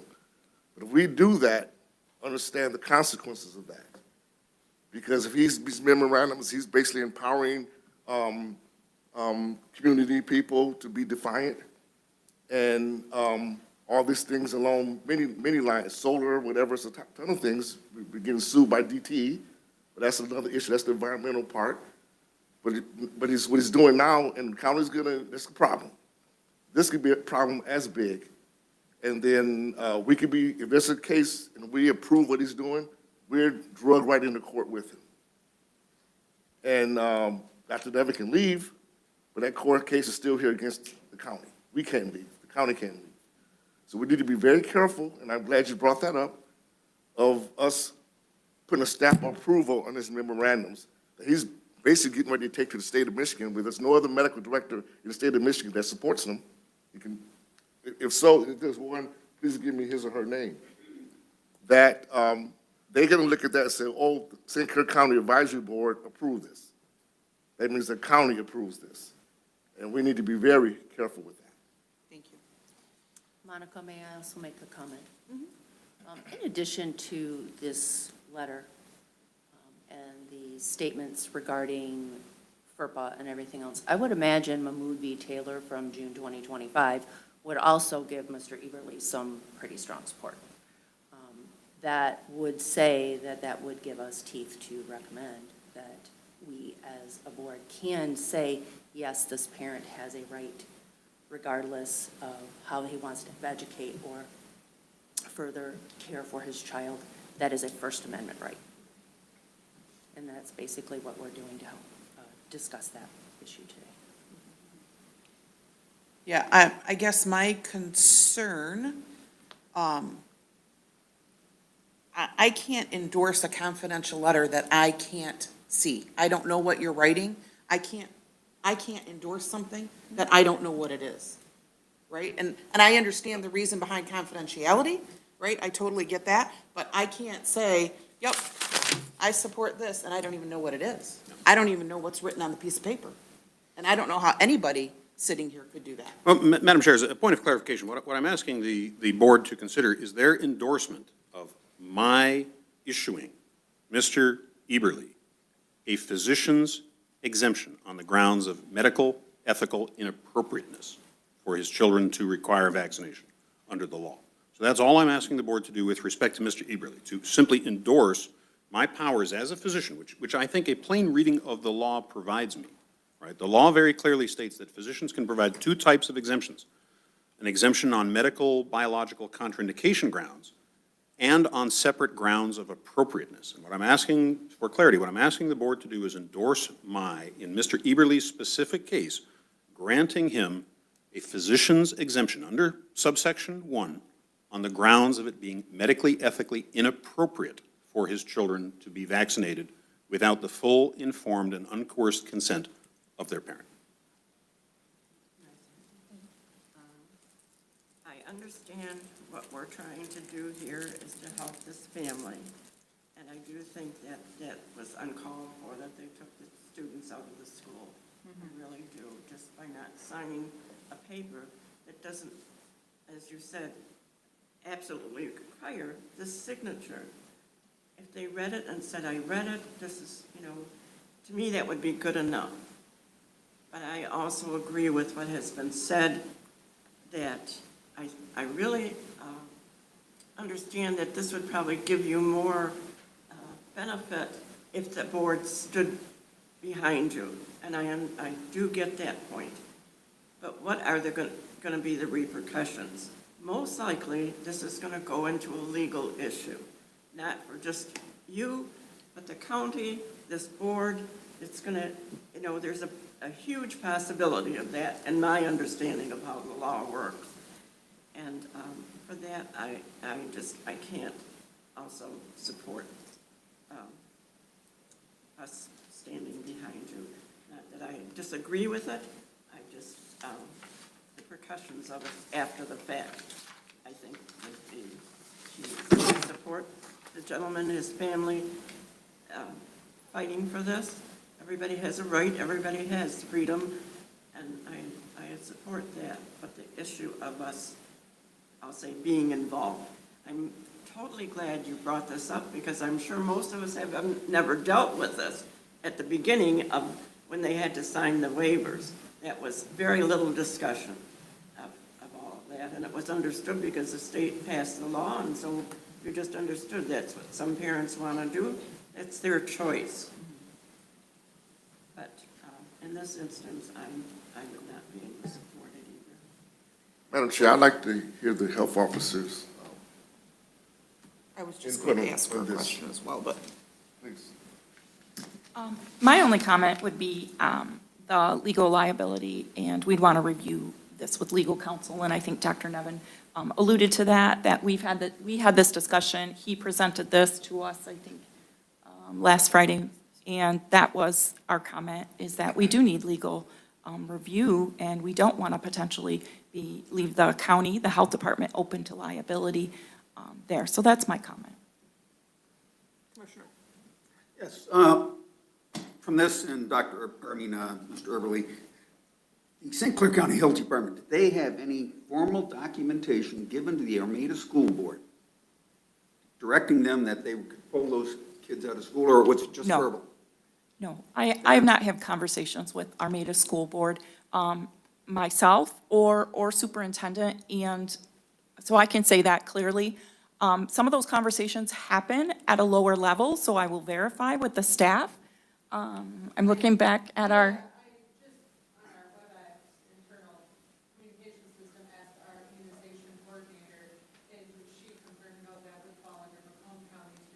That's what I thought.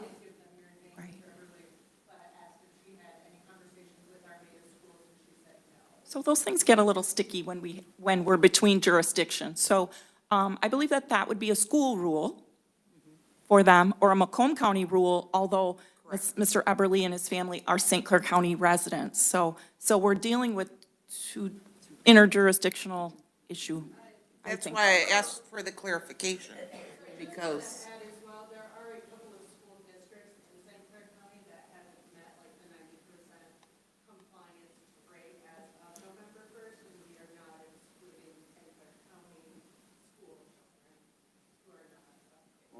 He made a statement that the principal or the superintendent at Armada, by direction from the St. Clair County Health Department, but there's not been any direction given by St. Clair County directing Armada. So what I would ask, it would clear this up, maybe really assist him, give him a formal letter stating that you didn't contact him, didn't give him any direction, so we can give that to the school, that they can't say St. Clair County directed him to do that, because there's a conflicting thing here, and I think that would go in ways to assist getting his kids potentially back in school. Because what I was going to ask you next, if we did take action, then it was that run by Gary Fletcher, but if we took no action, nothing was there, because that's Macomb County, and I don't believe St. Clair County, you or a Macomb County health officer could come to St. Clair County and Right, I don't have to. Right, it shouldn't happen. So I would ask that you draft a letter, and I don't think you need the health advisory board to draft a letter stating that we do not have any, you could get the proper wording done, but saying that, no, we did not give you any direction or something. So he has a hard copy in his hand, so they can't tell him St. Clair County Health Department directed them to pull those kids out, because somebody's making an inaccurate statement then. It was 100% Macomb County. That's why I asked that question from what you said, because we don't have jurisdiction in Macomb County schools. My question, but the superintendent clearly said that he contacted someone at the St. Clair County Health Department, and when he sent me that information, that actually confused me, because part of that conversation was, where did this November 1st come from? Is it a reporting deadline, or is it a removal deadline? I believe that the school is misinterpreting it as a removal deadline. And I tried to negotiate. I said, at least let our kids finish the term. They're on trimesters, they're in finals week right here. But, so my children were not even allowed to attend finish out the term. And my son, cross-country runner, was blacklisted from attending his awards banquet. So we feel like we're being picked on and targeted over this. And honestly, I heard some of y'all say, protect the children. We're all about the adults, but here I have some kids that I could introduce you to that have been not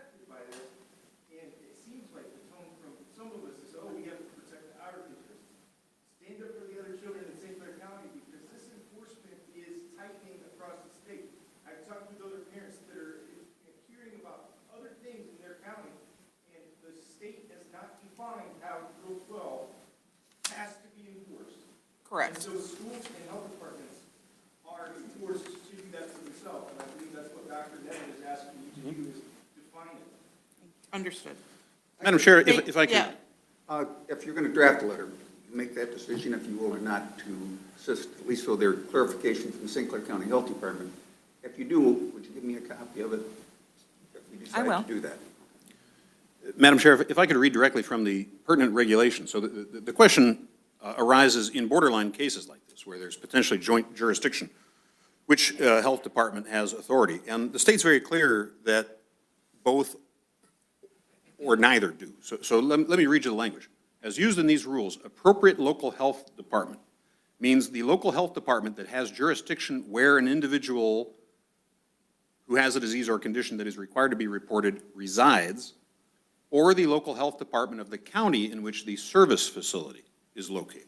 And so the state is ambiguous about which authority applies, right? And this is from Rule 325.171, which is Rule 1, and Rule 12 is the pertinent rule. Now, regarding the actions of the board in this matter, the liability, I think, incurs entirely on me in my professional licensed capacity as a physician. I think that if the Advisory Board of Health were to say, we agree with what Dr. Nevin is doing in his professional licensed capacity as a physician, acting as the medical director, the doctor for residents of the county on matters such as these, I would ask the board to consider the charge given by the Board of Commissioners to the Advisory Board in the bylaws. Article 2, creation, purpose, duties, and responsibilities. Article 2A2, to that end, the actions of the St. Clair County Health Department Advisory Board of Health shall strive to ensure that our citizens and their children maintain their inviolate right to medical decision autonomy and self-determination over their own body and their children, to recommend policy for the St. Clair County Health Department. So this is clearly, absolutely within the remit of the Advisory Board of Health, the Board of Commissioners in approving these bylaws, and our body itself in approving these bylaws has clearly stated that instances like this, occurrences like this, are precisely the reason we are here. Now, I recognize that this will take courage, right? Challenging authority takes courage. When Rosa Parks refused to stand up and move to the back of the bus, she was breaking the law. She was challenging authority, but she had moral righteousness on her side. She knew that what she was doing was correct. Mr. Eberly is asking us to support him, no differently than Rosa Parks had support for many people across the country. And perhaps our being courageous here and standing up to this bullying from the state, standing up to this ridiculous tyranny, this nonsensical tyranny, perhaps us standing up to it will help other jurisdictions find similar courage. And perhaps the state will simply admit defeat and not give us a hard time. I'm willing to take the chance if you are. Madam Chair. Just to clarify what FERPA is, so FERPA is a federal law. Just for those that don't know, protects parent-student rights for access, the right to inspect and review a student's education records, amendment, the right to request the correction of records that are believed to be inaccurate, misleading, or otherwise inappropriate, and disclosure control. The right to have some control over the disclosure of personally identifiable information from the education records. With that, I motion to support Dr. Nevin in the letter for the Eberly family. I'll second that.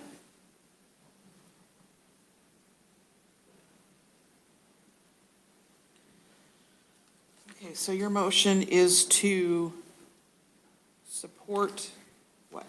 Endorse Dr. Nevin's recommendation for the letter to allow the exemption for medically, ethically inappropriate. Yes. As a confidential letter that. Stating that it's, yeah, medically, ethically inappropriate.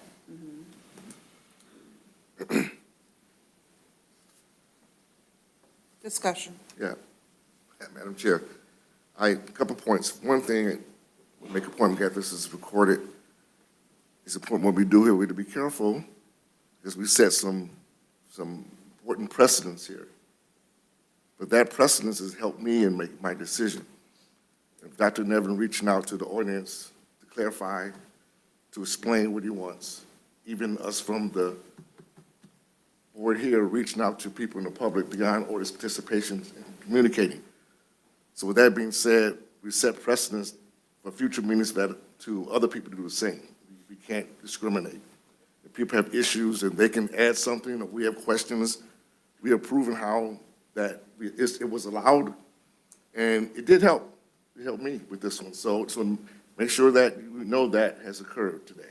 It has occurred, and it is at the chair's discretion, each and every time. Okay, but I would ask the chair also not to discriminate in doing that.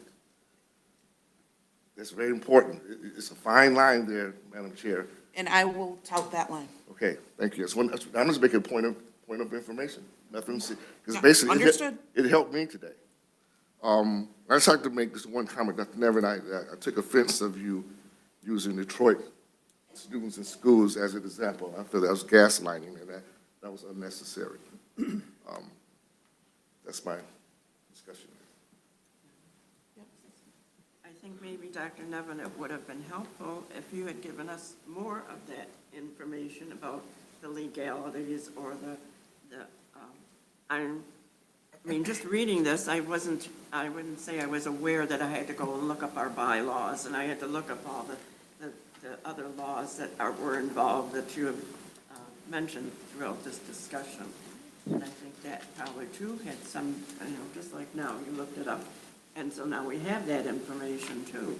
So I think, in the future, if you're running to do things for our approval, it maybe would be wise to give us some of that other background information, or where it's located, let's put it that way.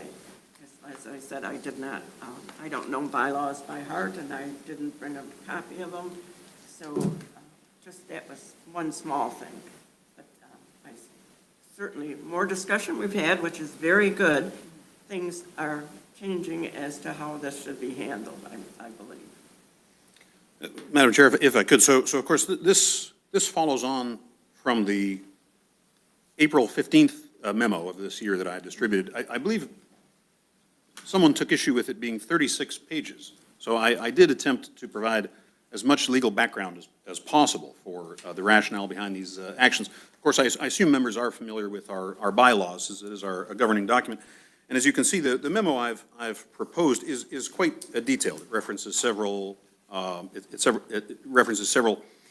statutes as authorities, and then the opposite sheet, education for parents declaring exemption to mandatory immunization, provides further context to it. So I appreciate the motion on the floor to support me in my writing a specific letter in Mr. Eberle's case. Well, sadly, I'm not so tech knowledgeable and knowing where to look all these things up and stuff. So, not all of us, I'll say, even have the time to do that we shouldn't. We should be, committed to our job here. But like I said, if I had known some of that, a little bit more of that background, and assuming that all of us do know that background, because to me, was, like I said, it's changed what our perception is now as to what has to be done or what needs to be done. So, just as a point of fact, thank you. Can I make a statement? I know we're in the middle of everything, but on that point, it's come up and it's happened. I would encourage all the board members to call us or call Dr. Nevin when this comes out too. A lot of times, clarity can be received just verbally. Sometimes reading things just isn't enough. So as this board moves forward, I would encourage that, and maybe that's a way, Marie, that would help out for questions. Either one of us, I don't want to speak for Dr. Nevin, but I know he takes calls, I take calls, so you always have that option. Or come in. I know you've come in to see me too. Yeah, take advantage of that. You can just show up. I would add to that, I would encourage calls, because emails seem to be getting us in trouble. So call the person. Does anybody else have any discussion? Yes. I just had one question. That letter, you did say, Dr. Nevin, was with legal confirmation and consult, correct? So to clarify, what I'm asking the board for, with your concurrence, is either one all-encompassing motion or two separate motions. The first governing the letter to Mr. Eberle's case, where the board would be agreeing to or recommending that I employ the physician's medical ethical appropriateness exemption provisions of subsection 1. That's, I believe, the motion that's on the floor. The second issue, and this can be tabled, there's no urgency to this, because this is in the context of development of the fully online system that is still in process. And so perhaps the second issue can be tabled. I'd be happy to do that in the interest of time. But I would certainly be pleased for the board to motion to recommend to the health department that we adopt a strategy, such as is articulated in this draft memorandum, to address future cases, such as Mr. Eberle's. And that would include, as an official act of the health department, our working with legal counsel to perhaps tweak the language of this memorandum so that it has the maximum likelihood of sustaining any challenge. Again, I think this is sound. I think I'm on solid ground doing this as medical director, but it would be helpful if this had the imprimatur of approval of others in addition to the board. So written as is for Mr. Eberle in the future to move forward with legal counsel. I just want to make sure that I understand what I'm voting on. Right, so this would not go through legal. Okay. That's what I wanted to confirm. This is just the motion for Yep. the Eberle family. That is correct. Okay. Commissioner Rushing, do you see any, I'm happy with it. I think it's what should be done. And again, I would state that we need to draft a letter so he can have it to where there has been no action by the health department. So he can go to the superintendent and say, you told me a falsehood. So if you can verify that nothing happened at St. Clair, that gives him, in addition to this, that also gives him something to go to the superintendent. So I think it needs to be addressed, and I agree, well, you guys decide what you're going to do with it. And on this issue, or anything that comes, I think your advisory board, that's your job. Have everything come to this advisory board of any merit to where you guys review it. That's what this advisory board's supposed to be doing. Oversee everything, and if you approve it, approve it. You don't want to approve it, vote no, but whatever you need, that's what you guys do. Just like at the Board of Commissioners, there's 7 of us there. It comes to us, and we get to make our decision there. And a lot of things, like Mr. Rykins says, sometimes I want a roll call. I do that sometimes. I want a roll call vote, whether you do that on this or not. But everything should come to you guys. So I'm rattled on a little bit there, but go ahead. so do you have anybody have any further discussion?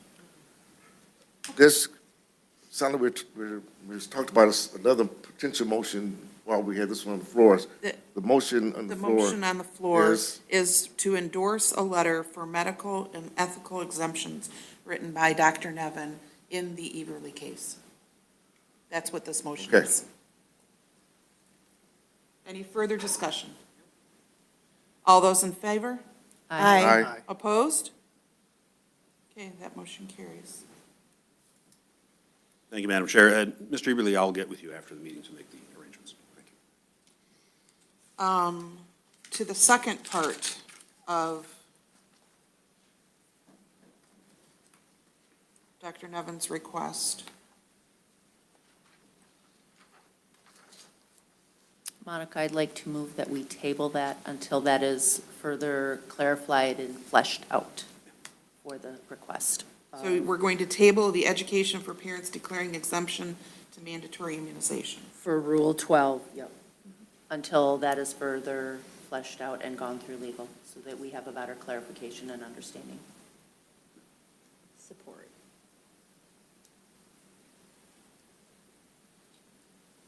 It's been moved and seconded to table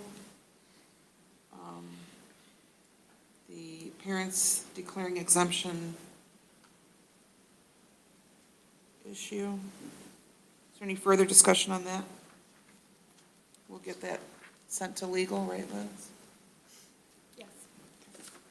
All right, all those in favor? Aye. Opposed?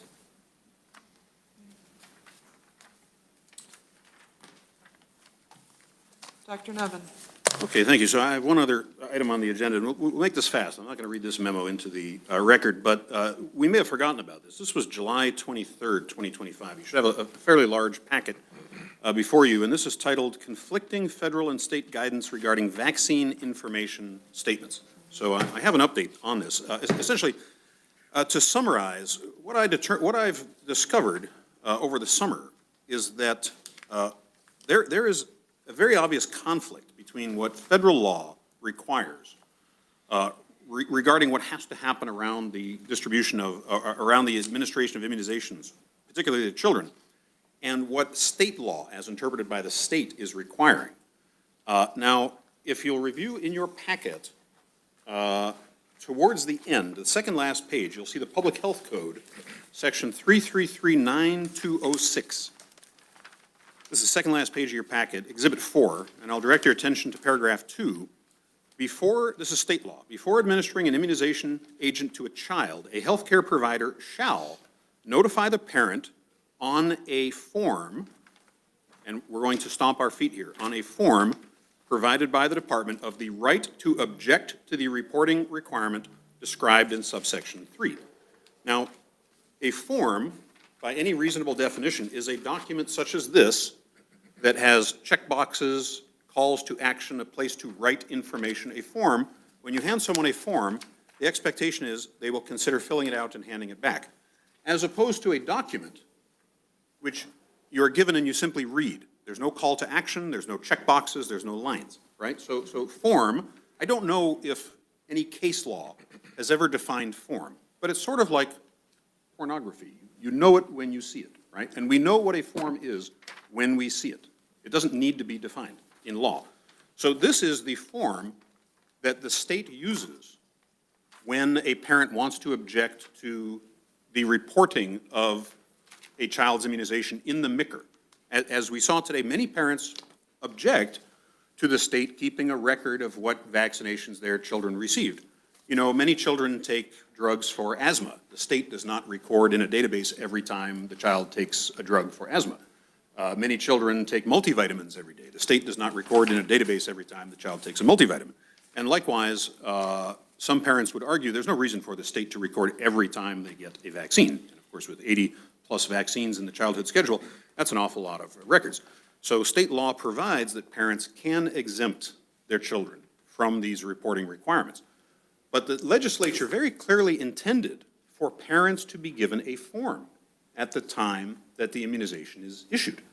And this form allows the parent to say, check, I object to the reporting requirements of the MICR, and then you sign it and you give it back to the nurse, and we as a health department or the healthcare provider is not then obligated to enter the vaccination record into MICR. It's very clear the legislature intended for all parents to be given this form.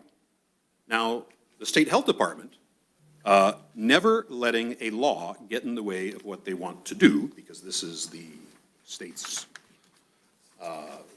method of action, apparently. What the state has cleverly done is say, oh no, that is not the form that you're supposed to give to parents. Instead, what you're supposed to do is give the parent a modified Michigan version of the federal vaccine information statement. So federal law requires that at the same time that a child is getting a vaccine, the parent receive a document, a vaccine information statement, which is produced by the CDC and which contains important safety information on the risks and benefits of the vaccine. Now, according to the state's very creative interpretation of state law, the Michigan modified VIS, in which there's a boilerplate stamp put on the VIS saying, oh, by the way, you have the right to object to entry of this vaccine in the record. If you have questions, talk to your healthcare provider. The state's position is that this state-modified VIS serves the purpose of the form that is required to be distributed in state law. It's very creative, right? The state is very creative. I even sent a FOIA request to the state asking them for a copy of the form which they believe satisfies this particular section of law. And you know what they sent me back? They sent me back a Michigan version of the VIS. And so what the state is saying is, and they all have to be in on it, because even if a single employee misses, then they're caught. So everyone at the state has to pretend that the form that's required by MCL 333-9206, Section 2, is the Michigan version of the VIS. Now, here's the problem. I also asked the state, I said, wait a second, this is a federal form. Federal law governs what can appear on this form, and according to the federal government, making substantive modifications to the VIS is a federal crime. It's a federal crime. And of course, if people get together and collude to violate federal law, that is a federal conspiracy, and that is illegal.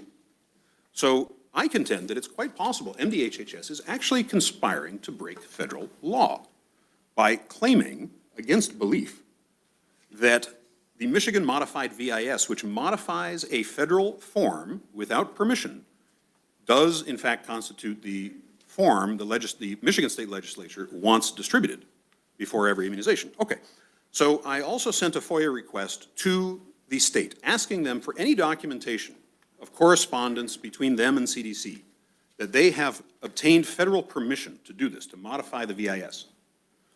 And they wrote back to me and they said, oh, this permission was granted back in the 90s and we don't have any records. And then I wrote back and I said, well, wait a second, if you know that permission was granted in the 90s, clearly you must have a record of that. And so I want to see the record that shows that you know that this was granted in the 90s. And they wrote back and they said, well, someone in the department just said it and we don't have a document. And so it appears that the state health department is brazenly violating the law in telling clinicians in our county and throughout the state that instead of issuing the federal version of the VIS, which is required by federal law to be provided, that they must instead distribute a Michigan VIS. Now, here's the problem with that. VISs are updated occasionally for important safety reasons. And according to the state's policy, because they discourage or otherwise prohibit or disallow Michigan providers to use these updated federal VIS until the state boilerplate language is added, what this means is that critical safety information might not be distributed at vaccine encounters for 4 or 6 months or longer until the state updates these VISs. And so I'm concerned that not only is state policy illegally denying parents the MICR opt-out form, which the intent of the legislature is that they be provided every time a childhood vaccine is administered, but this policy may also result in the routine distribution of outdated VIS that don't include updated and critical safety information, updated by CDC. Okay, so obviously there's some discrepancy, there's some discordance.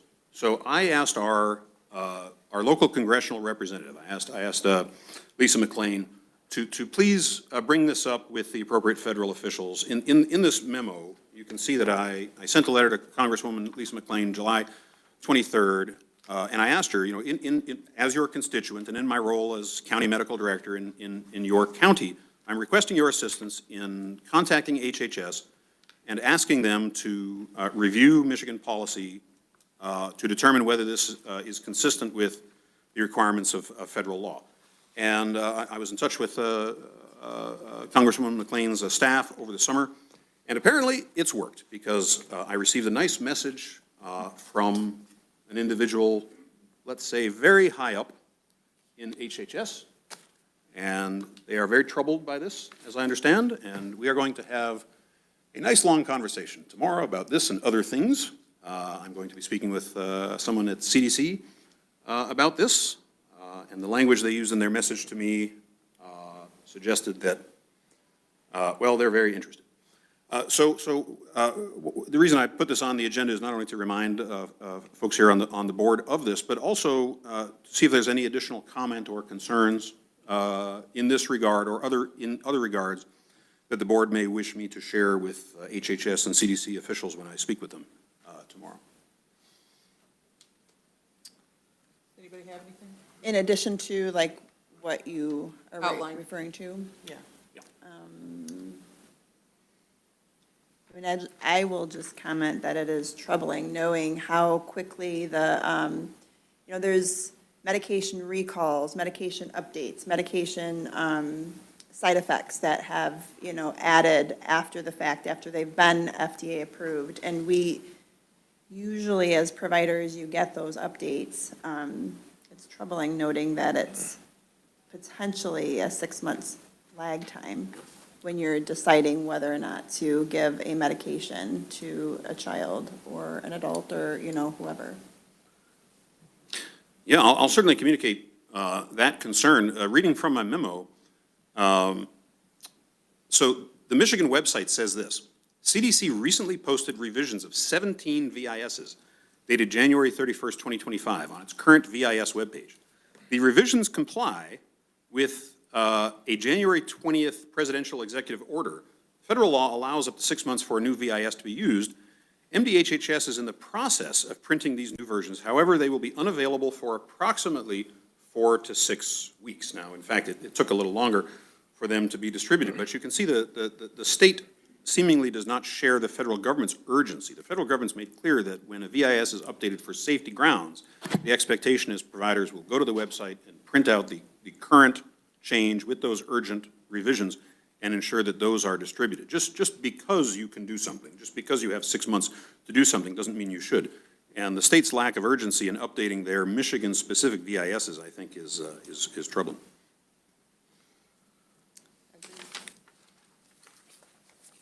Just a note, Madam Chair, notation on that, based on the comment Ms. Richards stated, is that this is why nurses are lifelong learners. Everyone should be, because especially in medical science, nursing science, is that one thing that's really good one day, after more research, we find out, this may be a little problem. We make adjustments, or we may pull it off the market. There's many drugs like that, examples. I'm sure Ms. Richards knows that. So that's important. That's one of my concerns always, that we be careful that we give the impression to the public that the government or the CDC or pharmaceuticals are purposely trying to poison them. Well, one medication that really helped, then after 5 years of research, find out, this is maybe a problem for the kidney. Maybe we need, the key is to notify the public. That's when they get in trouble, when they do not, let people know that there's been a change. So But I think that's, to Dr. Nevin's point, that's what he's saying is Michigan is lagging in that notification part of it. The federal government is putting them out, and Michigan is not putting out in a timely manner. That's his concern. Just for clarification, you're not opposing MICR. So I believe that it's a parent's choice whether or not to enter this information into MICR. Now, I do have some concerns about MICR. And the reason I have concerns is that the way the system is set up creates authority and power that isn't responsible to elected officials. Because entry of data into MICR is required by law, except when there are exceptions granted. And because the data entry process is fixed and isn't subject to physician override, you get situations like Mr. Eberle's, where because the system requires Mr. Eberle to come into the health department and sign his name on the computer system, it essentially erodes public authority, right? It undermines the legislative intent, it undermines statute, and it creates a separate authority distinct from the more commonplace accepted state regulatory power. MICR also tends to remove individual clinical decision-making. It tells nurses that this vaccine is required, must be administered, and there are times when clinical discretion is more appropriate. Now, the state argues that there's a compelling public health rationale for there to be central tracking of who has which vaccine. But what we're seeing is that there's increasing public resentment and pushback for the authority that the state then takes as a result of this information. Many people are concerned, for example, during coronavirus, they were concerned at the potential for some sort of vaccine passport system, where if you don't have a record of a certain vaccine in a certain computer system, you might not be allowed in a building, and so on. And so many parents are rightfully concerned that the mere existence of a vaccine database system might potentially permit authoritarian control of that nature. And when it comes down to it, is it the state's business whether a child has a certain vaccine or not? The traditional view has been public health authorities must know how many children at a particular school are vaccinated. School officials must know who's vaccinated or not. But the fact is, so many parents in the state are taking advantage of the exemption. So many parents are taking advantage of the ability to opt out that the quality of data that the state now has is arguably very poor. The state really doesn't have a good feel for how many children are vaccinated because there are so many parents that are opting out of the system. And so with each additional opt-out, the public health rationale for tracking every vaccine becomes less and less and less. And so two facts. The fact that the data itself is of increasingly poor quality. And secondly, that there's increasing public concern over the potential abuse of power that comes with centralized knowledge of who has which vaccines. I think it's perfectly reasonable for parents to elect not to track their vaccines in MICR. So if a parent were to come to our health department and express concerns, I would encourage them to opt out, as is their statutory right. The legislature has made it very clear that they support the right of parents to opt out of MICR for any reason. They made it easy for that reason. And provided that the parent can maintain those records well themselves, right? Provided that parents can keep that shot record, maybe make copies of it, keep a copy in the safety deposit box, maybe scan a copy, keep it in their cloud so that they don't lose it. There's really no harm to the practice, right? So, you know, this is something that's going to be debated in the coming years, whether these tracking systems have perhaps outlived their welcome. Thank you.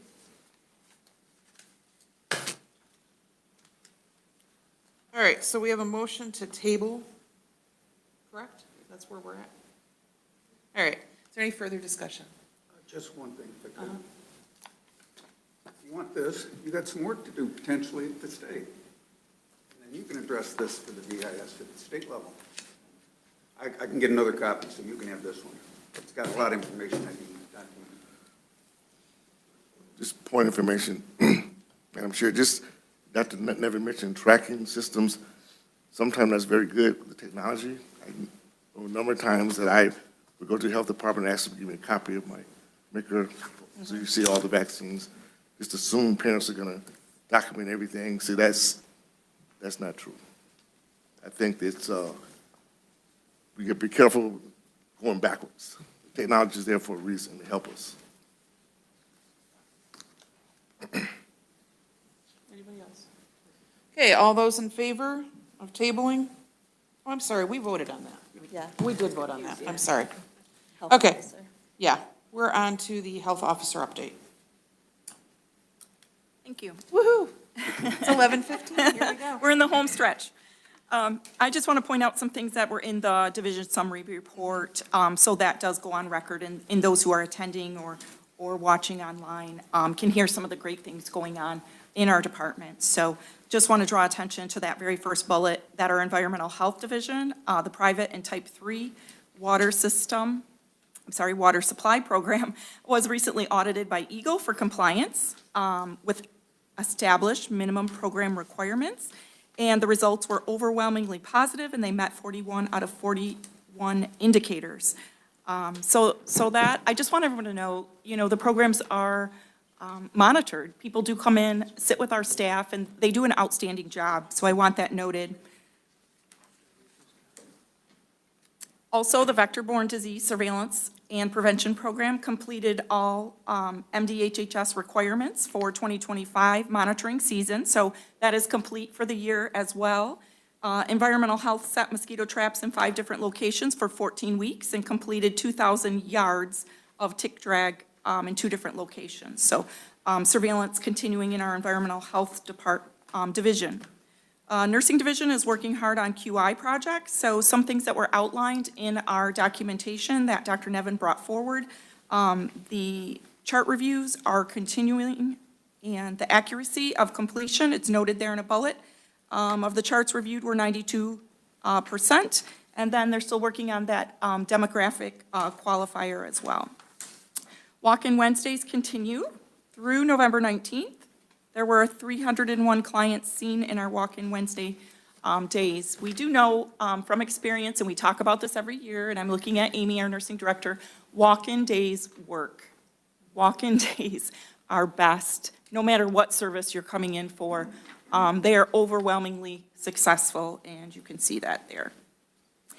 What isn't in the report, but from the nursing division, Amy asked me to share this, is there's an open house at our teen health Adolescent Center on the campus of Port Huron High, Monday, December 15th, between 1 and 6 p.m. That's going to showcase recent renovations. For those renovation dollars we received to update the facility, as you know, it's probably 20, 25 years old, the building, and we did some renovations in there. So we would love it if some of the board members would come and check that out. Can you give the date again? Sure. Monday, December 15th, between 1 and 6. So there's no time frame. It's just a walk-in, walk-through. You're saying these updates have already been done? They are done. They're completed. Just completed, or? Yeah, yes, just completed. I'm concerned that it's a waste of money if they close the clinic. That's a big concern, isn't it? I guess in the big picture of everything, but dealing with, right today, right now, while we're there, that building needed renovations, and I think the kids who are coming in for services deserve those. So I've kept the thought foremost on what's happening at this moment. Yeah. Yeah. So those grants were received and approved by the BOC probably in April, I think, last spring, to move forward with those renovations there. And Amy worked very closely with the Port Huron School District Facilities Director and Operations, as well as Superintendent, to get all that done. It was a very large undertaking. She now has construction under her resume. Yeah, the things we learn. Can I mention one more thing there? Just a point of information. I'm not sure what your thought process is that. Is that looking in the future for future grants, that you feel that it would affect us getting future grants when we actually forfeit money for grants? I hope Showing the not. history of that? I hope not. I know from this, what we have taken into account is we do have grants on our administrative monthly division report. So I monthly have an administrative meeting, and grants is on there. We discuss it. So we kind of meet as a group, think through if this is something we want to do, and what we will do is bring it to this board first, have that discussion before it goes on to the BOC.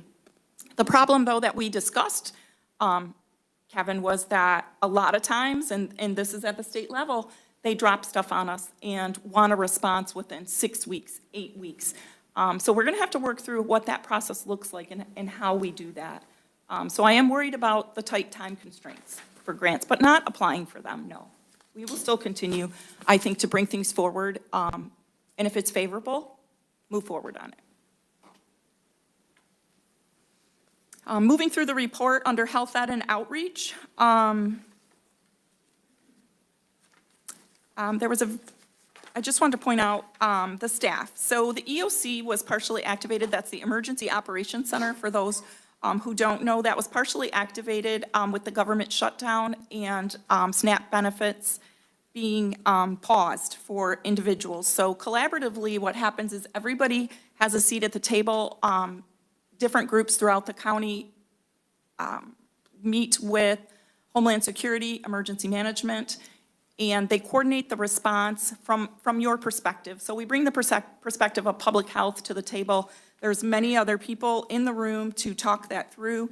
And I just want to give a shout out to Elise Nichols, who's here, who led our PIO, not ours, the response and all that information getting out. So Elise took that on as extra duty for them and did a great job.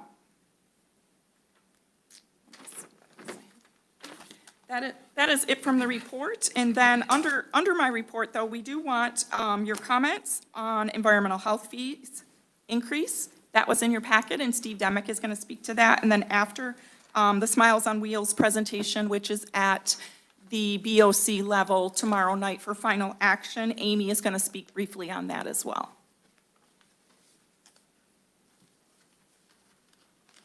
Hello. Yeah, environmental health is just seeking pretty much across the board 5% increase in our fees for next year, rounded for convenience in some circumstances.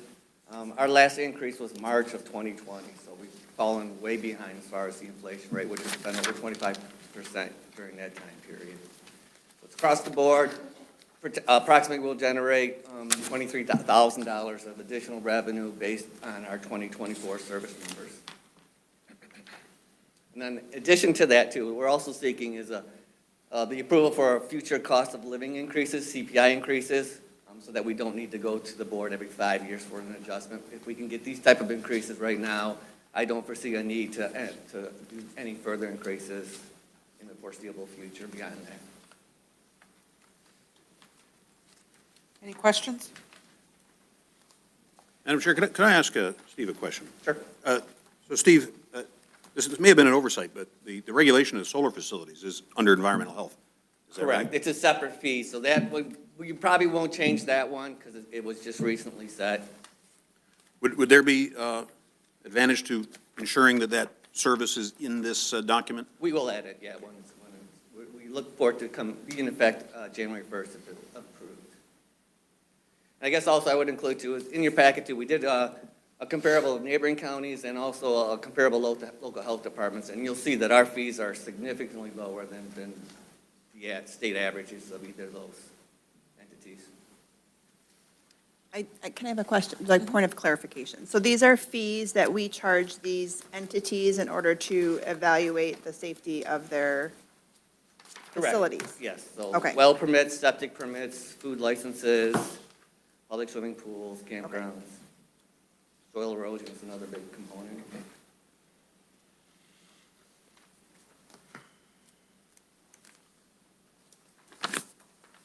Just a quick question, why are our fees so much, you say, less than other? And do you think are we getting adequate service where? I believe so. I mean, I would like to think we're very efficient, of course. And we also, we do seek out a lot of grants. So like our bathing beach program, our vector surveillance program are completely grant funded. So we've got that money coming in too. Which offsets. Correct.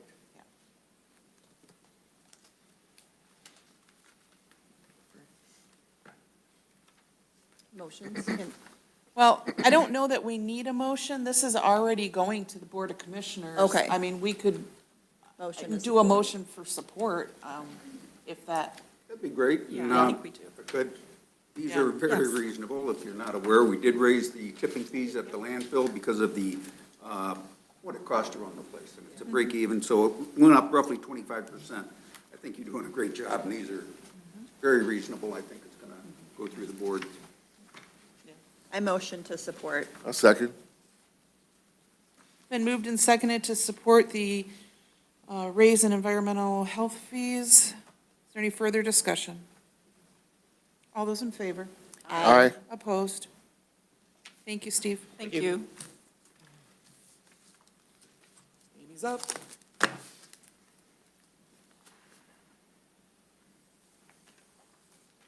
Smiles on Wheels. Smiles on Wheels. I can still say it's good morning, so that's good. I just wanted to address some historical information as far as the kindergarten oral health assessment. That is a program to meet state law requirements to provide oral health assessments to all kindergartners and/or first graders entering school. This was brought before the Board of Commissioners, and they then asked a few questions and wanted your advice or advisement on the Smiles on Wheels contract put before them on November 6th. So I wanted to let you know what this program does. It requires a dental professional, it requires specific training, and specific documentation and reporting. The KOHA does not do the following things. It does not require participation. It is voluntary. The services can be sought at a private dental provider. It does not provide a comprehensive dental exam. It does not replace regular dental checkups. It does not provide cleanings, sealants, or fluoride. It does not bill insurance. And it does not exclude children from attending school if the requirement is not met. What it is there for is to identify children that do not or were not able to see a dental provider to meet this mandate. It allows for all children to receive this oral health assessment. because one of the main or primary reasons for children missing school is dental pain. The responsibilities required by the state are to establish and maintain a statewide program via health departments, and they've done this through the KOHA program, Kindergarten Oral Health Assessment. What the health department's responsibility for that is that we are to provide or contract no-cost oral health assessments provided by a dental professional. We are to coordinate with schools, to schedule screenings, we're to publicize the service, and assist and link families to dental care and/or insurance to provide that dental care. So in 23 and 24 school year, we were in a planning phase. And during that planning phase, implementation actually happened 24-25 school year, but in the planning phase, different things were considered on how to carry this law out, our responsibility as a health department. Things we considered in that time frame were adding a hygienist position to the health department. But in that, we had to also consider wages and benefits and the impact on our budget. We considered also the fact that we really don't have internal oversight to oversee a dental hygienist, being a dentist. We also considered contracting with local dental providers. But in that, we also had to consider their capacity to do this, the caseload concerns they had.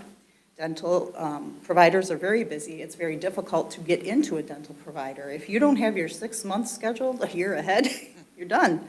I don't know if you've had that experience or not, but dental providers, private ones, have cleaning and treatment priorities. That's their concern. And some of the training requirements from this program may prove to be burdensome. So in that, I just want you to know that those were things we considered on how we could meet this state requirement. So Smiles on Wheels came up as one of our options. They're a mobile hygiene program. They provide these screenings routinely. It's in one of their expertises. They meet all the KOHA program requirements, the training requirements, and they require urgent dental need protocols. So in other words, if they run into a child with abscesses, infections, rampant decay, they call the parent that day and work with that parent to get a child in, knowing that that child, they're experiencing things that might interfere with their academic progress. They are also in compliance with the CDC, OSHA, and HIPAA requirements, and they coordinate with our schools as far as scheduling these appointments through our whole county. And then the school notifies and communicates with parents on what date that'll be, to let them know if they want to opt out, that kind of thing. They go to each school and meet and screen children. They send information and resources to parents. They provide referrals and assist families to access dental care. They provide data and reports to us, the health department. So really, this checked all our boxes on the requirements to contract this out. Smiles on Wheels helps us meet those state requirements, in a nutshell. So when we look back at what Smiles on Wheels provided in the implementation year, 24-25 school year, just so you know, they did 437 screenings. They found 95 of those children with untreated decay. 116 of those students were referred for treatment. 12 of those students needed urgent treatment. And then, yes, some of those students, there was no findings and no need to intervene in any way. There is still some confusion out there on what this program does. Some are fearful that it will interfere with billing as far as when they do take their child to a private dental provider, that when they go to do the cleanings, those cleanings won't be covered because this Smiles on Wheels saw the student, or they won't cover a sealant. Remember, this is not a program that provides treatment or bills They do not provide sealants, and there is some confusion because some mobile dental clinics do provide those things. This is basically a way to ensure that all students have an exam, similar to a hearing and vision screening or similar to a sport physical before a child enters athletic activities.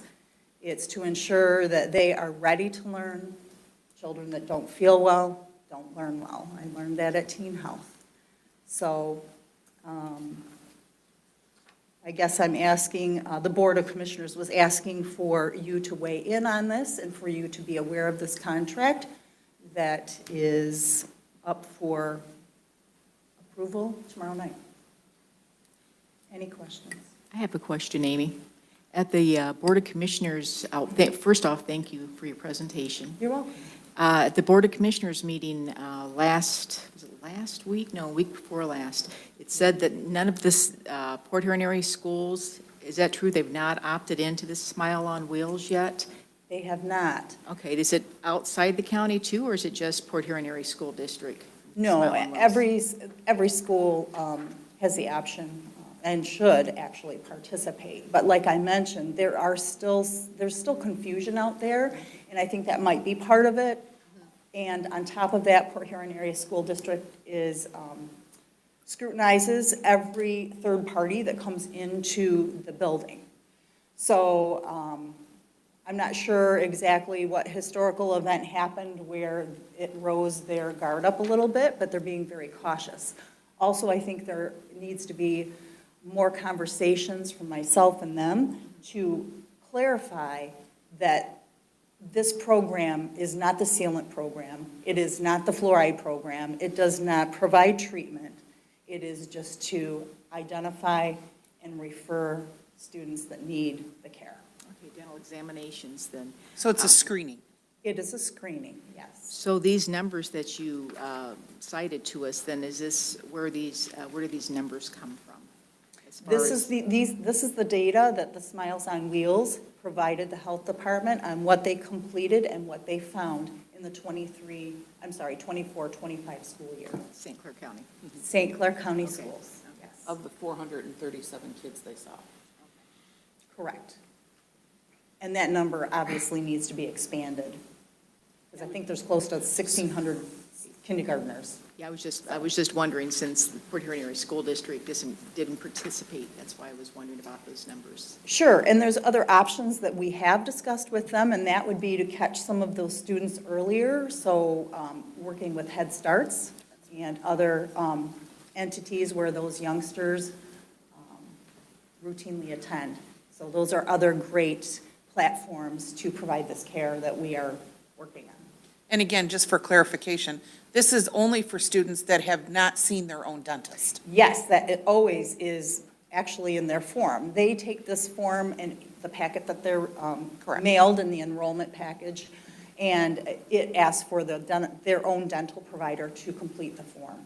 So that is always number one option. If that doesn't exist, then for those students that maybe even their parents don't even have a dentist themselves, so then those children have the same opportunity for that screening that insured kids have. I have a question. So do they travel around to each school, like just like before kindergarten roundup? Do they coordinate with that? Just because it's kindergartners, right? Yes. That's all they're targeting? Yep, Or absolutely. Screening? Yep. So it would obviously be like the year or the time of the year that they do the kindergarten roundup, and then that's it? Like they don't Right, return or? And they also go to within the school year. So they contact the school and they get a schedule with the school for those students that maybe didn't attend the kindergarten roundup event.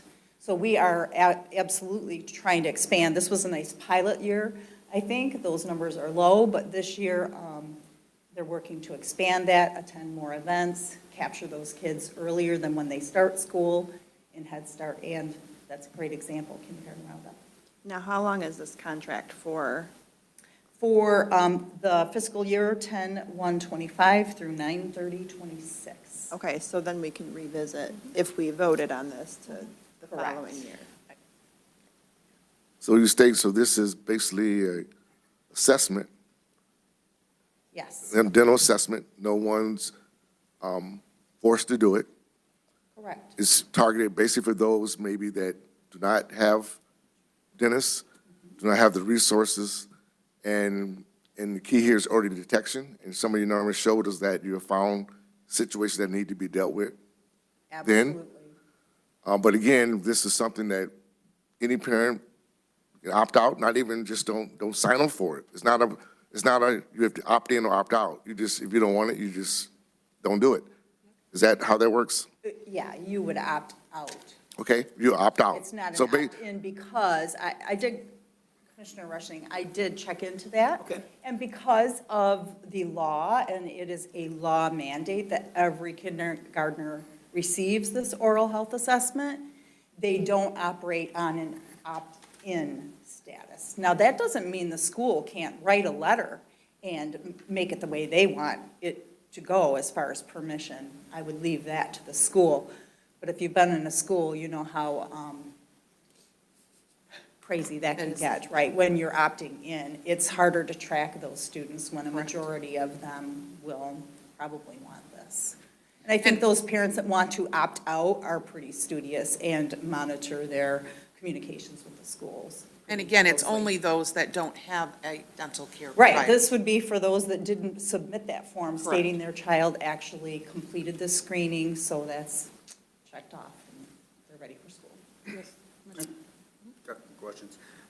Do you get any information from the Port Huron School District, all brought up at the very beginning, the Health Department of St. Clair County? Do you get any information from the Port Huron School District that opted out on the students? On the number of students that maybe submitted their form, because of FERPA, they can't release that to us. So they're using something else to be in compliance with the state law. I hope so. If they're That's on required, them, because you right? said it's Yes. state That's on law. them. So Yes, the I can't Port- speak for them, but Right. yes, that is the intention. So- I'm a little skeptical, I guess, that, every student is able to submit this form in some way, but they may have a. But you a just system. get, there's no information coming from the Port Huron School District in regards to the state law that the St. Clair County Health Department has any information on that from the Port Huron School District? Correct. Okay. On the 437, it's roughly 50% that it ended up being 223. Correct. So it's real close, so 51%. They had to go get additional treatments. Yes. And 12 severe. In the parental oversight, and this probably goes back to the same thing that happens at Alameda, I think the parents need to be involved. And if we're going to do a contract with Smiles on Wheels, I think we could easily have it in there to where you have to opt in. And that would give you, the health department, in my opinion, a much stronger basis for justifying the dollars that are going to be spent and be able to say, this is the kind of return we're getting on that with those monies. So state law is state law, but if we're going to have contracts with Smiles on Wheels, we could very easily say the parents need to opt in. And this is a service for the students in the kindergarten, first grade, and potentially younger, but I think that's something that we can have a much better oversight and a much better explanation on how we're spending the tax dollars and that we're actually getting something. And that would give Smiles on Wheels, I think, more help to get the parents involved with the students. So if you have to opt in, right now it's opt out. So a lot of parents don't know what's going on. If you put an opt in, and this could probably address the poorer ones, for lack of a better, that don't have dentists or something like that. If a parent's made aware, my kid's going to get an oral exam, that'd be great that the parents actually know that. So I think we could come up with the form with our health department to have an opt-in, and that would give you and the health department, look, Smiles on Wheels is doing a great job, because we don't get that information now. And if you have to opt out, a lot of parents aren't going to take, oh, I'm too busy, I'm not going to opt out anyways. Just do what you got to do. And I don't think that's what parents should be doing, at least myself and I got a granddaughter, same thing happened just in Washington. She lives over in Washington Township. And what happened over there And like you said, they can't be refused school, but all she did was get a note from her regular health doctor, not a dentist, and that she has a dentist. And, but I think opting in would be a much better use of this, so that would be my position if I'm going to support this. Rebecca, did you happen to get a hold of Smiles on Wheels to ask that specific opt-in question, or not yet? No, because the state legislation, like you said, just requires the opt-out.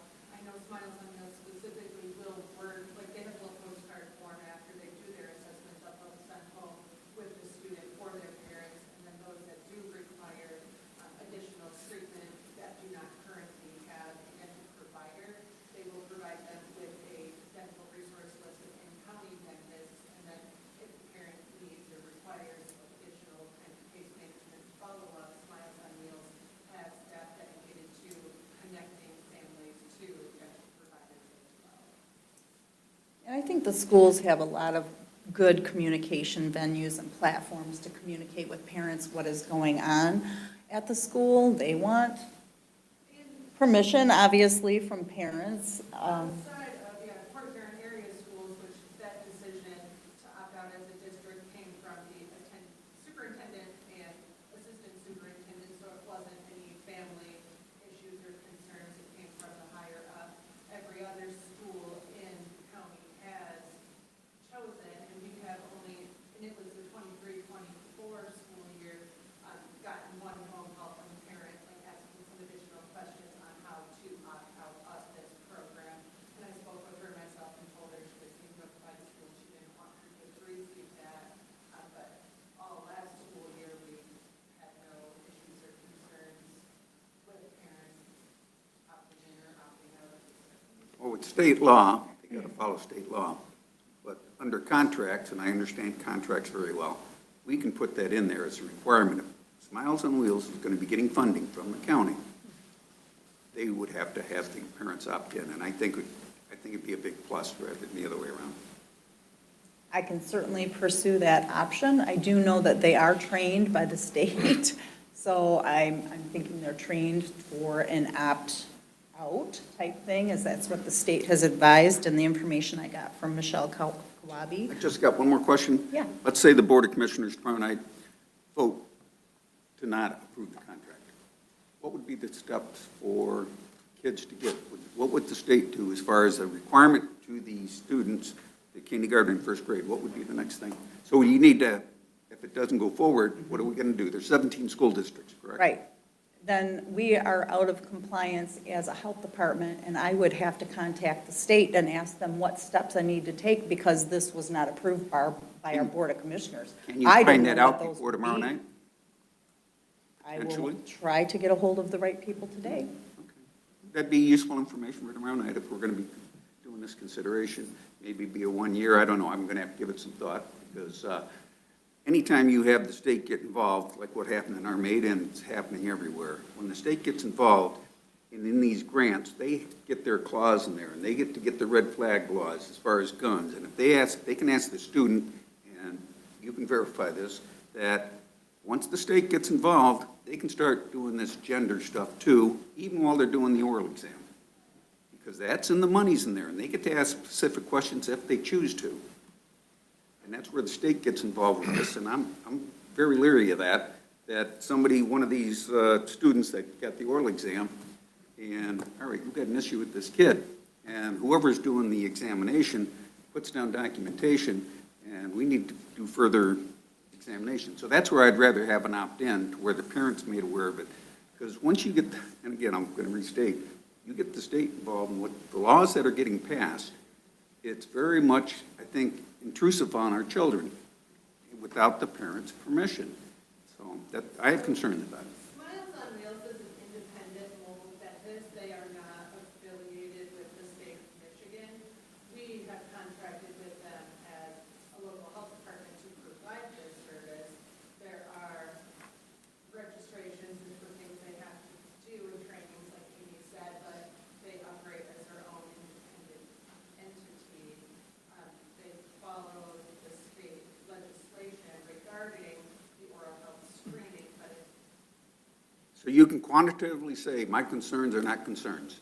I can, or you can, or Liz can provide you with the information that is provided to the students and what is assessed during that. And it is Well, but that's what all happened, related to oral health, not DBI. that's what happened in Armada, and it's happening throughout the state.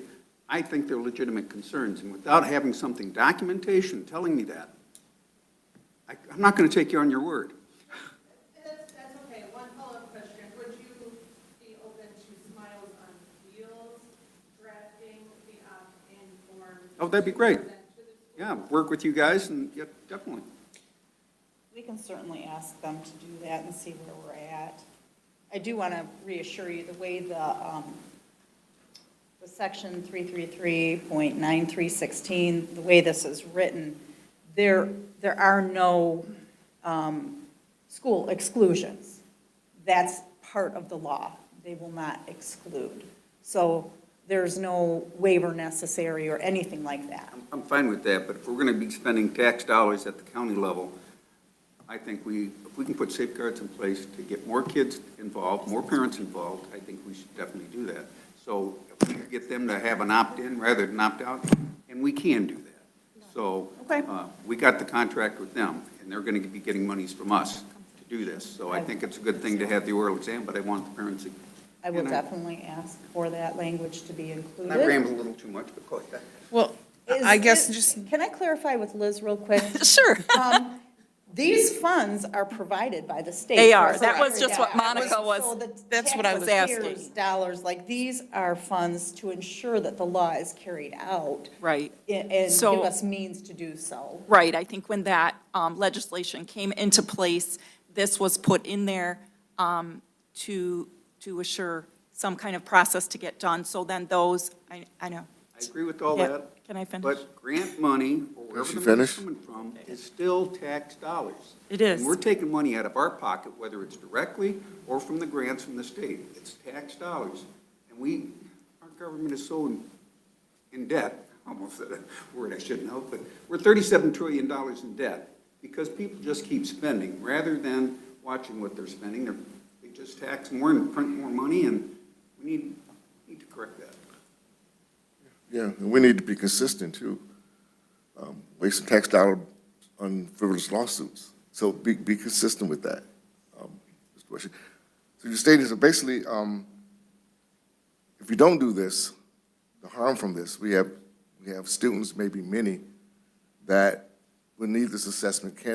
Parents can't afford a dentist. They just don't see a dentist until who knows when. They're adults and get a job and now the teeth are rotten, especially if we pour the fluoride out the water. So your assessment as a professional is that this program is really needed here in St. Clair County, and we should do this. I believe so. Like I said, I worked at Teen Health for 3 years. I saw a lot of kids that missed out on class. Teen obviously was there to help that and reduce absenteeism. But again, kids that don't feel well during the day, or they're worried about, they have anxiety or other mental health issues going on, it's very distracting, as is pain from academics. Kids that miss school get behind, they get frustrated, it requires tutoring that parents maybe can't afford or isn't available or they don't have a ride to. Kids have to be well in order to be given the same opportunities or to meet their potential, I guess. I have always had an issue with why, I'm not sure why, but dental care is considered a benefit. It's not part of your health insurance.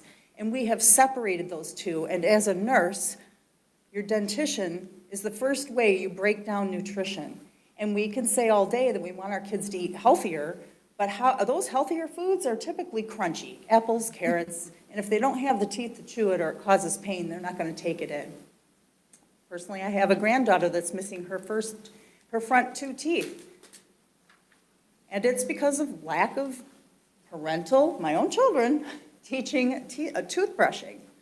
And then you have to consider also, I suppose, that it's costly then, as she experienced, to go into a hospital and be anesthetized to remove those teeth instead of catching these dental problems early, then the only option was to remove her 2 front teeth. And she won't get her permanent teeth until she's 8 or 9. So, yeah, I do think it's important. I think it, just like hearing and vision and physical well-being, kids have dental issues, and that it really should be considered part of healthcare. And being ready to learn includes feeling well with no dental pain.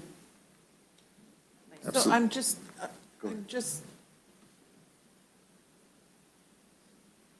do you oppose vision and hearing screenings? Do I oppose what? The vision and hearing screenings. Oh, definitely not. So why not?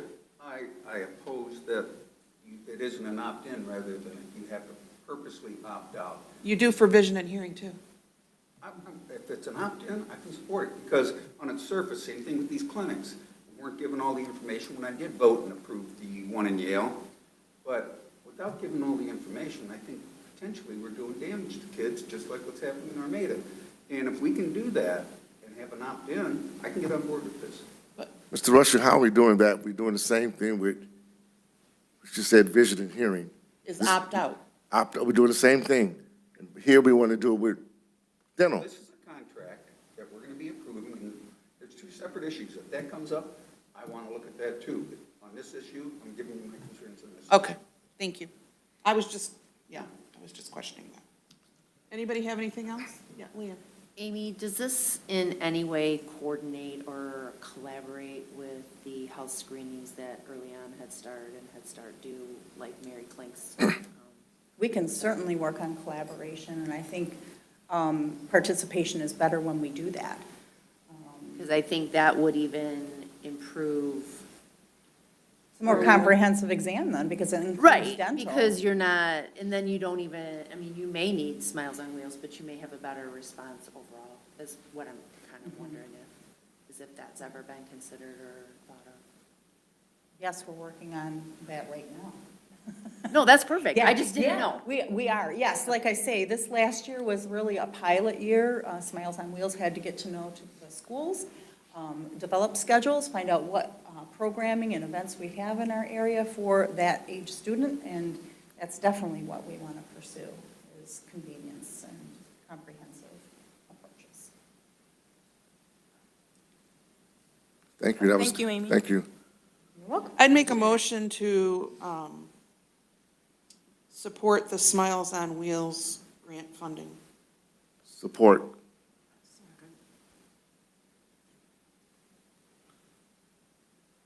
Just to make sure. Monica, you mean the contract? Yeah, the contract. Yeah, Okay. Yeah. Can we add the provision to opt-in? This is it's going to go to the Board of Commissioners anyway. Understood, but Oh. I don't understand honestly the difference between this assessment to me is no different than the health and vision. We don't opt into health and vision, we opt out. It is the exact same thing. I'm not sure where the problem lies with this. This is a screening tool only. It is for kindergartners, it is, and first graders potentially, but Madam Chair, I feel like if I we could could, turn this into. if I could cite from the legislation, it might be helpful. So the pertinent legislation begins in MCL 3339311, and this is actually an exemption section. It says, this is very similar to what Mr. Eberly is dealing with. A child is exempt from this part if a parent presents a written statement stating that the requirements violate the personal or religious beliefs of the parent, guardian, or person in loco parentis. So there is a provision for a child to opt out of these otherwise provided screenings, right? The vision and hearing screenings that you're referring to typically are provided by local health departments. The legislation pertaining to dental oral assessments is actually made in reference to the department, meaning the State Department of Health. And I presume that the state typically is happy to give local health departments funding and offload that requirement to the individual local health departments. But this is optional. So the requirement of legislation is for the department to provide this screening program. But it's very clear the intent of the legislature is for parents to be able to opt out or not involve their children in it. The requirement is to provide a screening program. And this is very clear. You can look at MCL 3339316, Dental Oral Assessment Program.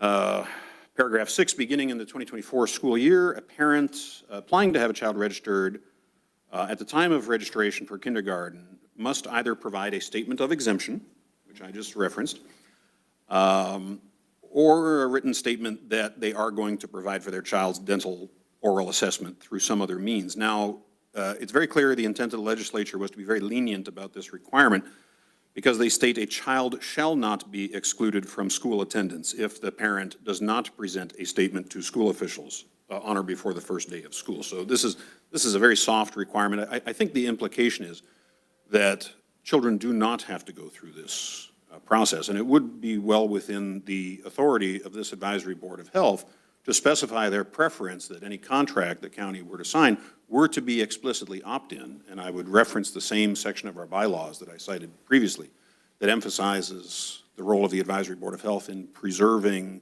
individual parental and autonomy over their child's health care. The concerns of Commissioner Rushing are noted. We've seen time and again how the awarding of state grant money is accompanied by many, many strings. And unless we are privy to all of the details of state funding, and unless we are privy to precisely what goes on within these vans and what sort of questions are being asked, we can't exclude the possibility that these children are being exposed to material that might not meet with the values of our community. In this program specifically? Yes, we can't exclude that. It's possible. Madam Chair, Dr. Devin, that's ridiculous. And what we're doing is we're setting the path ready to attack the vision and hearing. You want to change everything. This works. This makes sense. This is for those who do not have the means, and you're trying to block it. This is ridiculous. So we would take a roll call vote and find out who is against kids who can't afford, parents can't afford dental assessment. You want to block it. Do what you want with your kids, but not with those who don't have the means. This is for them, and you want to block it. This is ridiculous. Dr. Nevin, all the MLC, PhD level stuff that people go through one thing after the other, the fact is that they're here to help students, kids. We already do it with hearing and vision. We're adding dental. And then our Mr. Rushing here, that's why we probably miss Lisa Beaton, who's where she's the health chair, talking about things that makes no sense in regards to this. I'm not finished, Dr. Nevin. Thank you. And I think we got to be careful here, guys. Be careful with your vote here. Your vote is against kids, and our chair mentioned that. Adults getting in the way again. Getting in the way causing harm to kids. Do you have to block everything? On this PhD, MCL 1, 2, 3, 4, 5, 6, we're just trying to provide services for those parents that don't have the means that you have, Mr. Rushing or Dr. Nevin, those six-figure salaries. Ms. Richards, can you please allow us to do this for the kids? Can adults one time get out the way? Because if we do this here, all of a sudden they're going to address that next time the hearing contract comes up or the vision contract comes up. Please don't do this. Listen to our chair when she say, let the adults get out of the way. Quit causing harm to our kids. So Madam Chair, I'll just reemphasize, in case the point has been lost, that Port Huron Schools has not permitted this to take place within their facility. So They haven't made a decision yet, Mr. Nevin. So we are not the only body that has concerns about these services. Look, there's a requirement that we ensure that contracts that the board approve have been deliberated by this board and properly reflect the values and priorities of our county. Now, I support dental screenings in principle, but it's perfectly within this board's right to ensure that any contract that's awarded meets certain minimum requirements. And so there was a mention that there would be interest in ensuring that this is opt-in, that there isn't any undue pressure placed on students to take these screenings. It's perfectly appropriate. It's consistent with the intent of the legislature in providing an opt-out of this. We should be ensuring consent of the parent to these screenings, and then it's perfectly reasonable to ensure that whatever encounter is taking place without a parent present meets with certain minimum requirements. And this is all very straightforward. This can be done in contract. And I would note that we haven't seen the contractual language that can guarantee this to the public. I would move to amend the motion to include the opt-in. I wouldn't do it. Is there support? Support for what? Did you accept that? So you want opt-in language, you're supporting opt-in language? Okay. It's been moved and seconded to support opt-in language. Is there further discussion on that? Yes, so Madam Chair, that means if we don't support this, that means we won't have the program. No, opt-in language just means that the parents have to opt in order for their child to be screened. The parents need to give their permission. Correct. Which, again, we could use the hearing and vision screening as an I example. understand. Right? That This is a little bit more intrusive, I mean. you look in your mouth, that's not very intrusive. We look it in is. kids' ears. I mean, I'm just, Thank you. from a school standpoint, I'm just going to say, and I'm not on a school board anymore, but I served for 10 years on a school board. I understand what opt-ins mean to schools, and it is a nightmare. A nightmare for tracking. Can I add one thing? Uh-huh. I just want to say also that when you talk about an opt-in, I understand that parents should have permission and knowledge of what is happening in their child during school. However, you're talking about kids, the very kids that we want to capture. You're talking about the kids that have chaotic households, the parents maybe don't know how to read, they're not ones that read the correspondence. So when you're talking about an opt-in, it puts a barrier for the schools, because then the schools have to make sure every kid has that permission, and they can't just track the few that opted out. Correct. It does create barriers, and it does prevent maybe some of the kids we did want, but because my mom, who isn't very, maybe she's illiterate, maybe she works 2 jobs, she didn't read my correspondence. Now, I don't get the exam, and I'm the one who really needed it. So I just want to add that to your opt-in. I understand the principle of that, but I have seen the reality in schools. You can use the exact same example with free and reduced lunch numbers. Why do we see free and reduced at the elementary school levels at higher rates reported than we do at the high school level? Because essentially, these are all the same households and these are all the same kids, right? But what happens is, parents for young kids, and I hope in this that this would be true also, but they fill out the forms. But when the kids get to the high school level, the parents no longer fill out the forms. And it's unfortunate, because those are the kids that are not served, right? And so that happens statistically, it's proven, and it's unfortunate. These are the kids, again, that fall through the cracks. May I say something? Yeah. Oh, go ahead. Withdraw that. I withdraw my support. For the amendment. Okay, is there somebody else that will support the amendment? I'll support it. Madam Chair, may I say something? Uh-huh. These are kindergartners that have to be driven to the kindergarten roundup. They're not going to get there on their own. Right. Their parents or some designated adult is going to be with them. They have to have other things signed for the schools, whether it be their medical health form. All of these other documents need to be signed as well. Right. So if there's an opt-in form, it goes in that packet. Or an They're all- opt-out. Or an opt-out, Right. but it's all in there Yeah. together. Right, the opt-out form is already in that packet right now. Right now, there is an opt-out form for every single service and every single thing it's an opt-in, opt-out option. Right now, there's opt-out forms in every single packet. So it's an easier way to track opt-out versus opt-in for that very reason that Amy gave. I was not aware that there was an opt-out form. Correct. In that packet. There is. This happened last week at our our granddaughter, who's in 7th grade in Waterford, and my daughter specifically said that she is not to talk to a social worker unless she is present. They have a Zoom meeting that they set up at the school. It was set up by the school, and you have to be part of the school to get in this chat room. And my granddaughter said something about chocolate chip cookies. But further down, she was out of the conversation. The student said something inappropriate. Then somehow a student knew how to do this, got it over to Avondale schools. Their IT people got right back with the school that my granddaughter's at.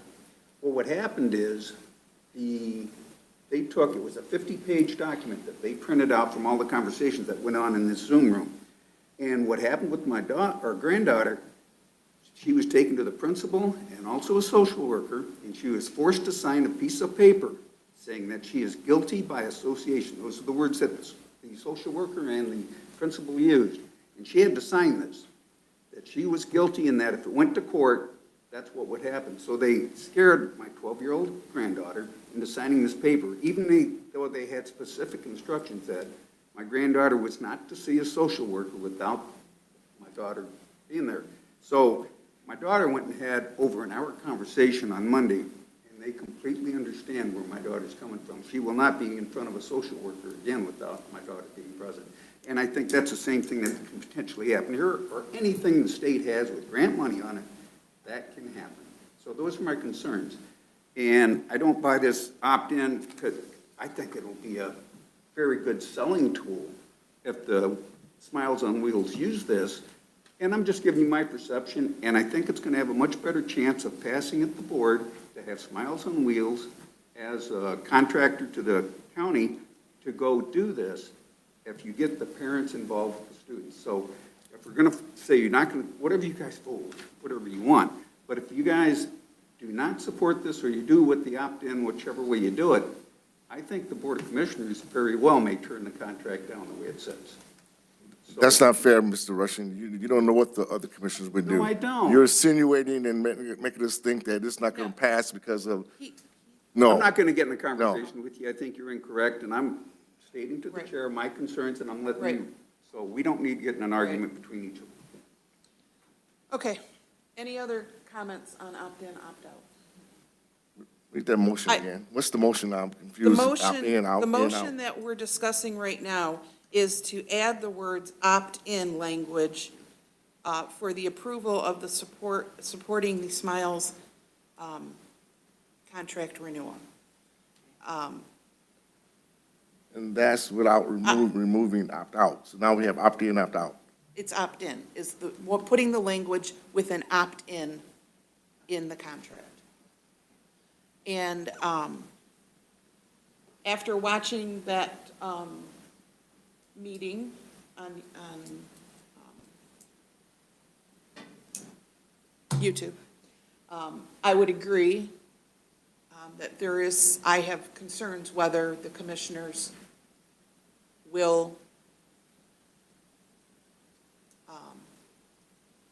approve the contract without opt-in language. And that is concerning to me. Again, I don't feel opt-in language is appropriate or needed, but I do think that we need this contract.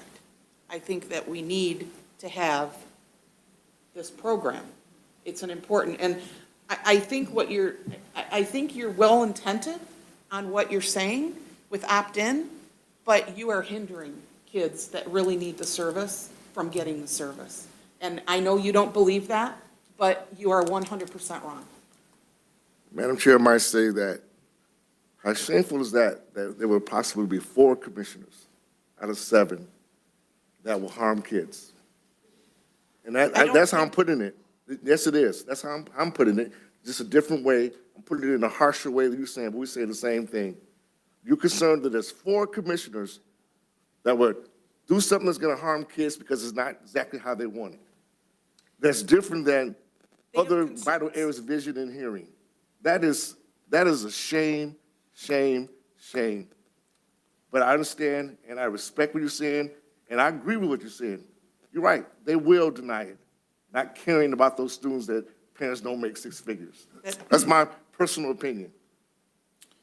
I think people can have beliefs or thoughts that they sincerely believe that can be wrong, right? And that's okay. You can have differences of opinion. But the end game, the end result needs to be getting kids Right. services. Madam So- Chair, if I could just add a very brief note of context. What we're discussing here fundamentally is a trade-off, right? Many people would like you to believe that in public health, there are only solutions. There's only There are one not. best solutions.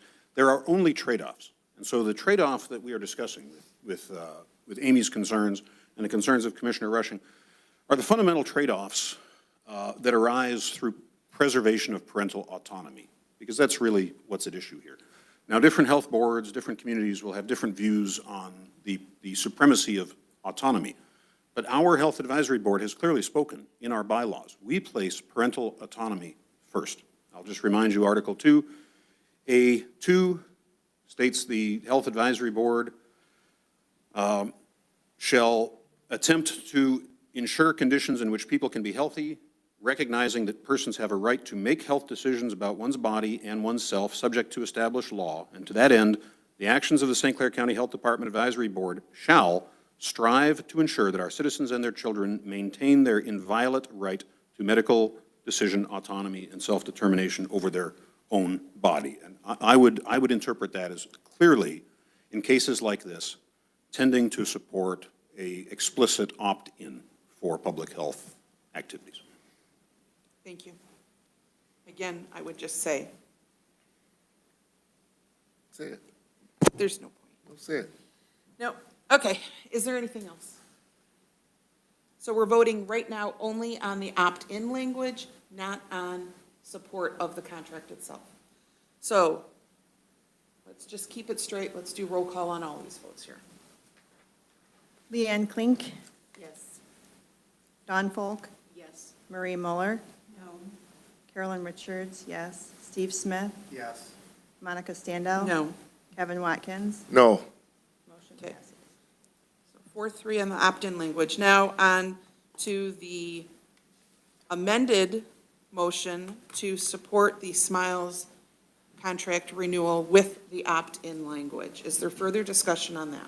So say it again. So now we voted on to accept to recommend to amend. the commissioners that they Correct. accept the contract With the opt-in with language? the opt-in language. Further discussion. Roll call, please. Leanne Klink, Yes. Don Folk, Yes. Marie Muller,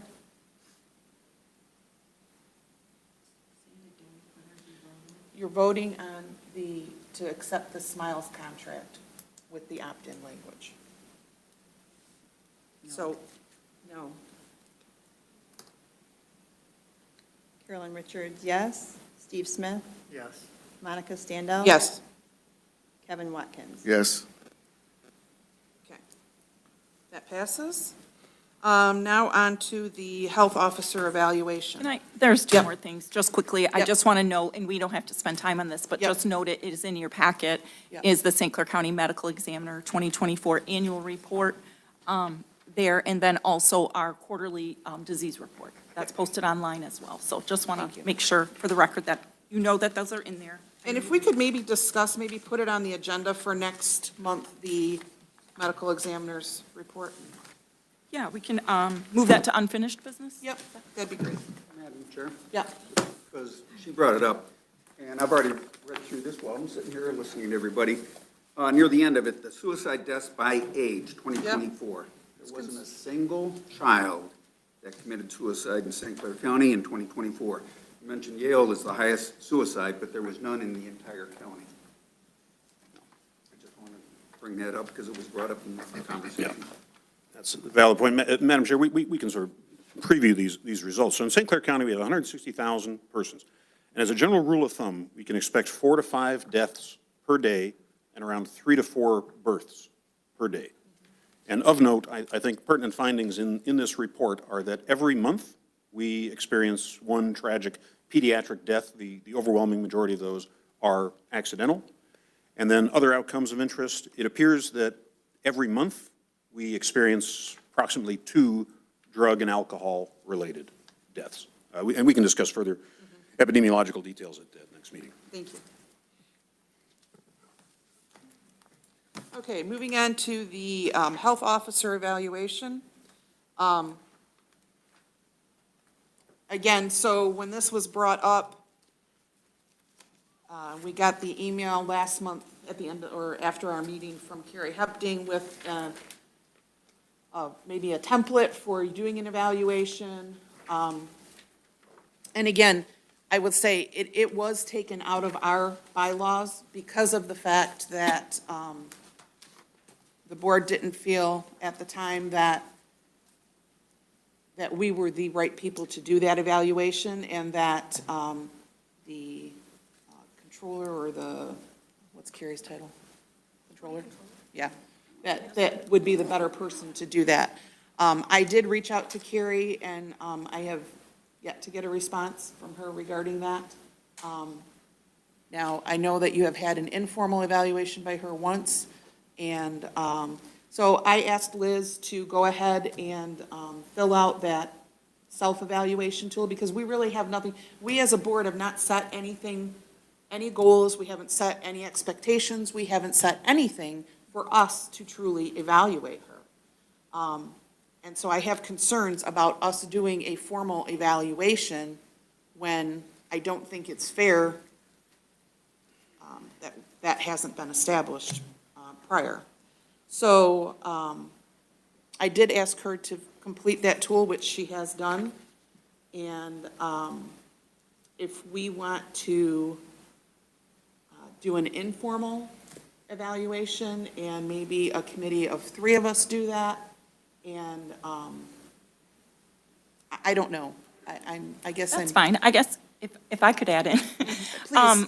That there was back and forth between the boards, and the boards have certainly changed over, and those expectations maybe have changed.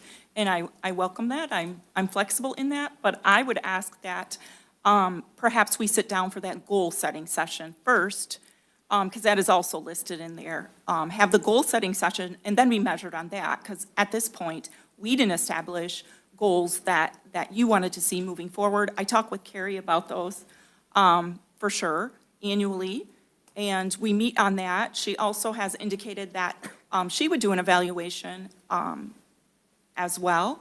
So maybe you can do two evaluations, whatever you decide, but I'm willing and welcome the evaluation and the conversation, but I just ask that there's goals up front to know what you're being evaluated on.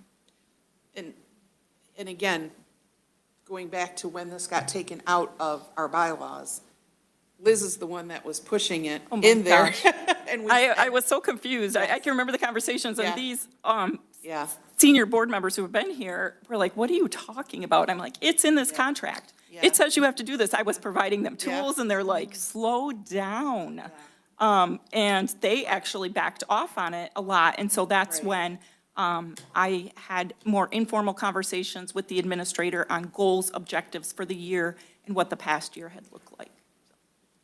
Correct. So will we get a copy of those, like what you had, the self-evaluation? Then will you send out a copy? We can do that. To- Yeah. You want? Yeah, we can certainly do that. And then, moving forward, like I said, we can establish goals if that is how we want to move forward. But again, right now, it is not in our bylaws. It is in her contract, though. Yes. The contract Right. language was supposed to come out at the last contract, and it did not come out. Right. And so. But it's in there. Correct, it is in there, but again, it's not in our bylaws. So there's a conflict within that in itself. So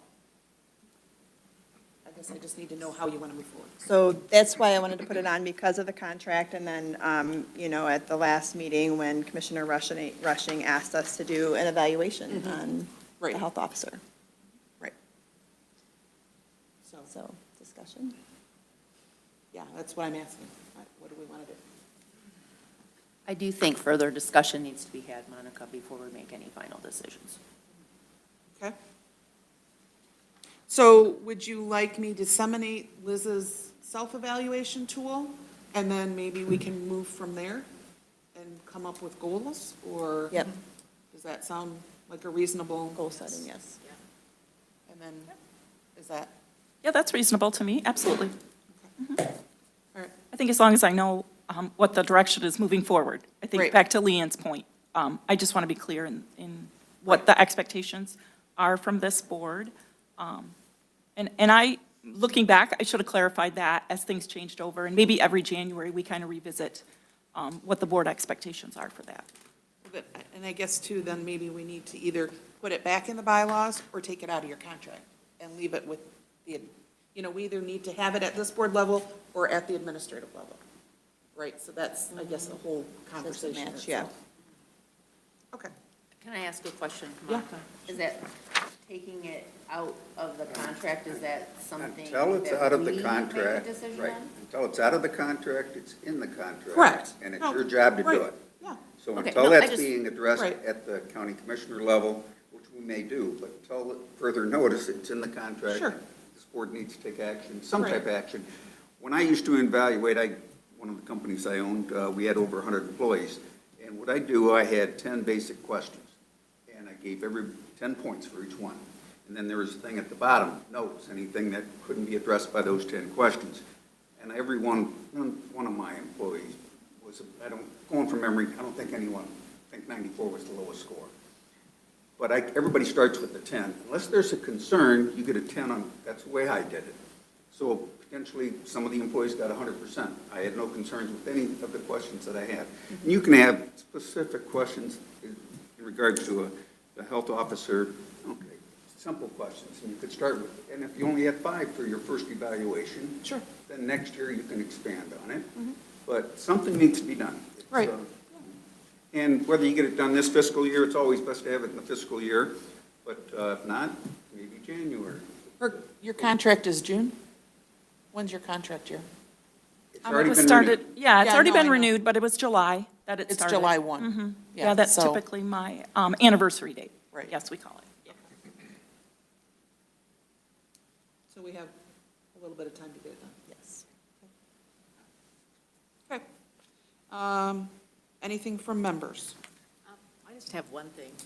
Liz, as per Dr. Nevin's memorandum for the clinics dated September 18th, when he talked about using the federally qualified health care centers or clinics, with the other clinics such as in KPAC and in Yale, would we consider using those clinics as per the directive or his memorandum, rather than the CAHC clinics?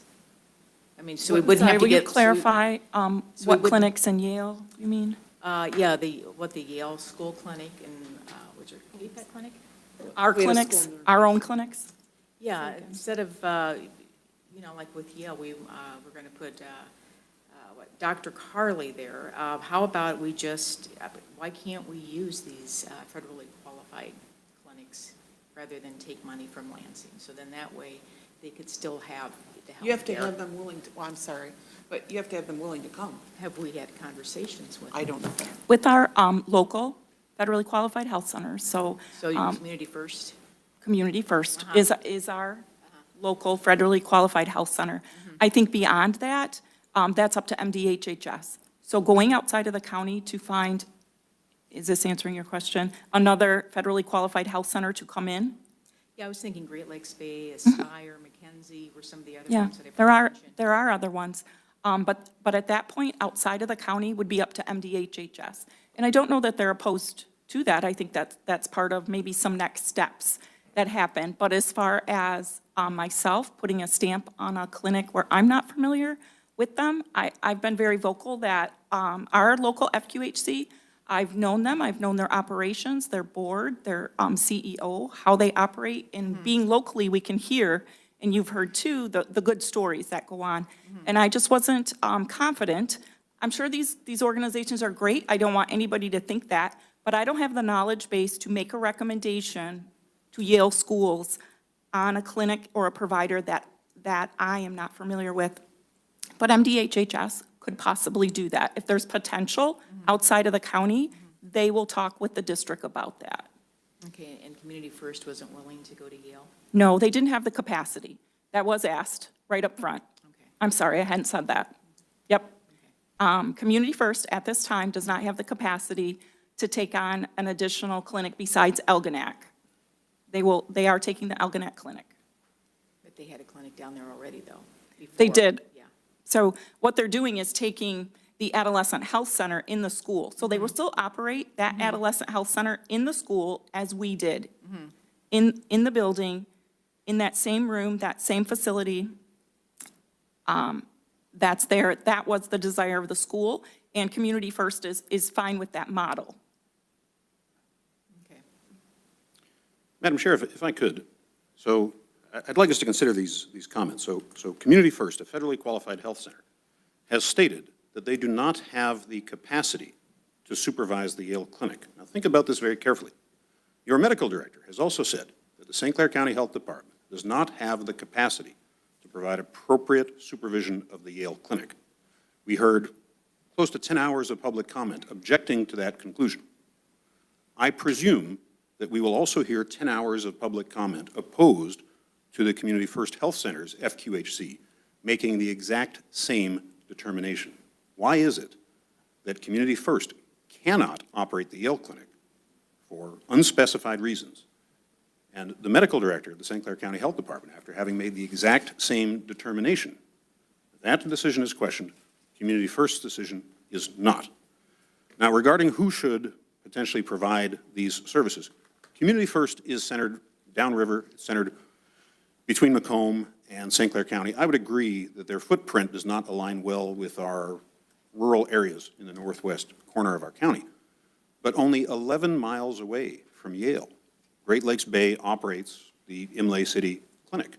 Across the thumb, which doesn't have a very high population, Great Lakes Bay federally qualified health centers operates over 20 of these clinics, not all of which obtain state funding. So they're able to operate clinics in various high schools. I see one in Bridgeport High School. I see one in Saginaw United High School. They even have a mobile medical clinic. It's perfectly appropriate for Great Lakes Bay to be consulted and asked, would you be willing to move 11 miles to your east and take over operation of the Yale Clinic? It fits much better within their footprint, right? The state does not have to give approval to this, right? The federally qualified health center decides for themselves which clinics they operate. If they take state funds, they have to apply for a state grant. But there are ample federal funds available for them to operate these clinics. That's why they're called federally qualified health centers. And in my memorandum, which I read aloud earlier in the meeting, I articulated a strategy for us to work with these organizations to ensure not just the return of the services that we had previously, but an expansion of these services. What this requires is our sending a very clear message to our partners in the area that we are not going to compete with them for business, right? Why does Great Lakes Bay not operate a clinic in Yale? Probably because they're assuming we want to do that. Well, we don't, right? As I specified in my memorandum, it's not the role of local health departments to provide primary care services. Only a small minority of local health departments around the state provide these services. I've asked the health officer to be allowed to engage in conversations and discussions with local federally qualified health centers, to engage with them, to ask them what precisely is the holdup. Why are you not providing services in these areas? And I've encouraged the health officer and the department more generally to think boldly, to think about how we can harness the resources that we have at our health department, including our vastly, grossly overbuilt $6 million facility, which could be effectively monetized or employed by a partner to provide much-needed primary care services in the community in exchange for some type of concession to provide expanded primary care services, potentially including at KPAC, at Yale, and elsewhere. We don't need to wait for the state. We simply need to talk to these folks. And, you know, I would simply ask the board, and I'd ask members of the public, why is it that we accept Community First saying, no, sorry, we can't operate the Yale Clinic? Why do we accept that without question and demand that I operate the same clinic with far fewer resources than Community First has available? Community First has a deep bench of full-time physicians. They have the ability to refer. They have multiple clinicians on standby that can fill in. We have one part-time medical director in this department, and we had one part-time nurse practitioner there. The public and some members of this board are expecting us to operate the Yale Clinic with those minimal resources while accepting without question that Community First somehow can't operate that clinic with many more resources. Thank you. Again, I would just go back to the point, though, that, and again, this is a done issue now. But when we look at why did we apply to those grants to begin with, it was because no one else was willing to do so. And we did try, prior to that, to engage other people, other groups, to apply for those grants, Community First being one of them. And they said no. And that's why Elginak, and there was a process where the locations actually were even chosen for what sites they were. And it was decided Yale and Elginak.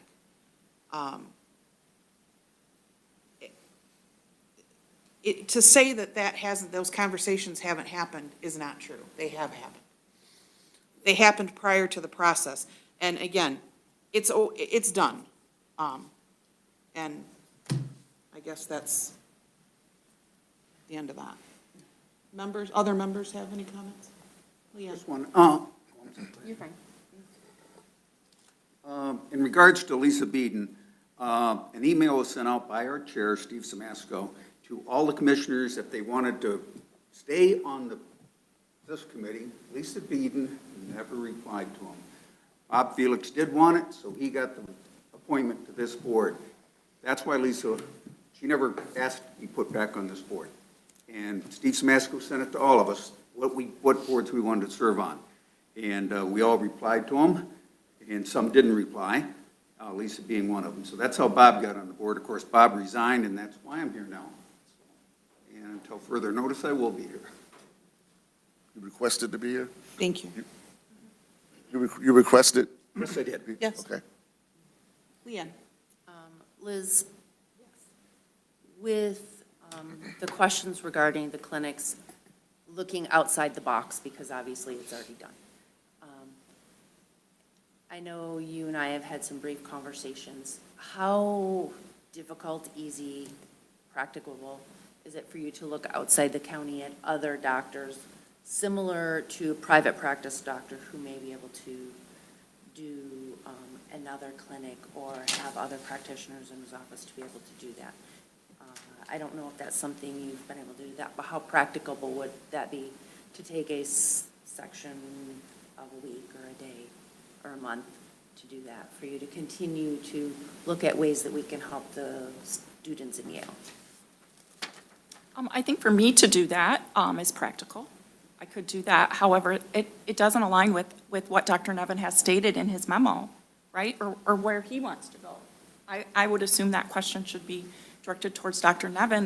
That's not where he indicated in his memo he wants to go with a private physician. I was kind of aiming towards encouraging an FQHC or another. So I've had many conversations with the advocacy group at the state and at the state level. They have contacts with the FQHCs all the time because they do run these clinics, and I think they're the best leads to do that. Okay, I to wasn't know sure. what fits. So what I have said is we, of course, are willing to support anybody coming in that the state would recommend or that Yale wanted to come in and to help that transition period. I think that's where our focus needs to be at this time. So essentially just assisting or supporting Yale to look for that. The state of Michigan, State of Michigan MDHHS. rather than Yale. And I think what Dr. Nevin was alluding to is that they don't have to use this grant. No, And absolutely we've not. had that conversation. So when I say they, I guess Yale schools may not have to use that grant, or another federally qualified health center has the budget to run a similar operation without the state grant there. I'm not aware of how that happens or in the FQHC world, but certainly if that's how things ended up, we would share anything that we were allowed to share with them to make that successful. But ultimately, that's on them at this point, because we're out of the game, correct? Yeah, I think without the funding, but I think mean, it's the just- right thing to do. Right. Yes. No, I just Yeah. wanted to know what that would look like, if that's something that you could assist Yale with, or if that's because of the change. Yeah, I don't If think that's- it's for Yale school districts to do. Okay. However, they may have a level of participation that I'm not aware of, but I think it's connecting MDHHS with the Yale School District and being that kind of bridge that's there with our experience. Thank you. So Madam Chair, if I could expand on that. So the Great Lakes Bay healthcare centers largely operate without reliance on these state school-based funds. Right? They're able to access federal dollars. They're able to access other sources of funding.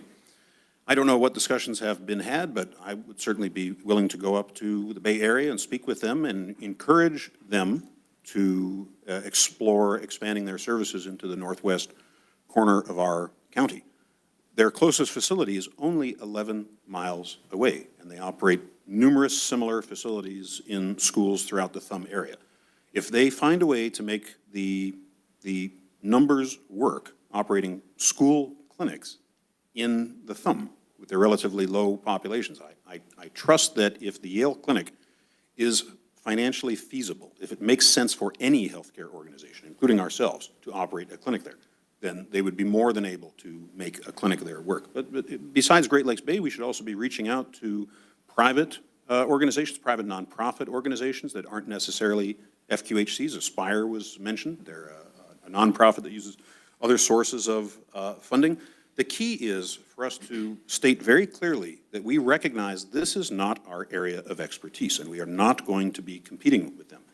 And potentially, depending on the circumstances, we may be able to offer them some sort of inducement.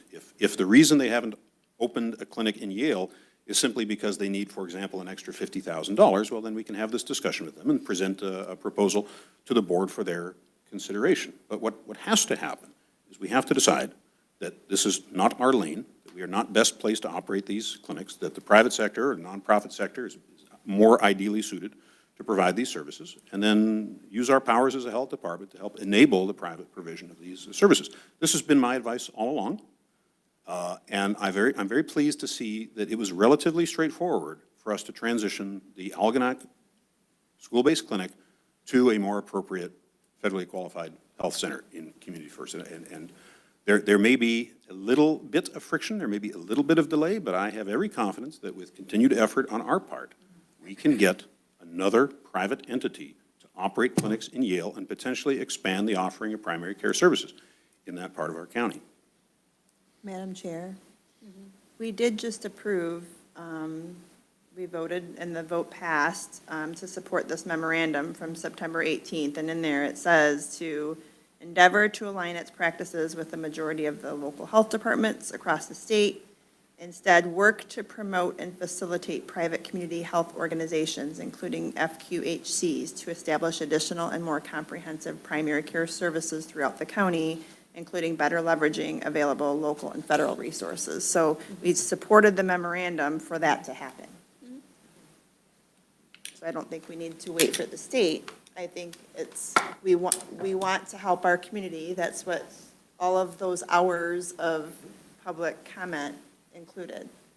So maybe let's help our community by reaching out this way.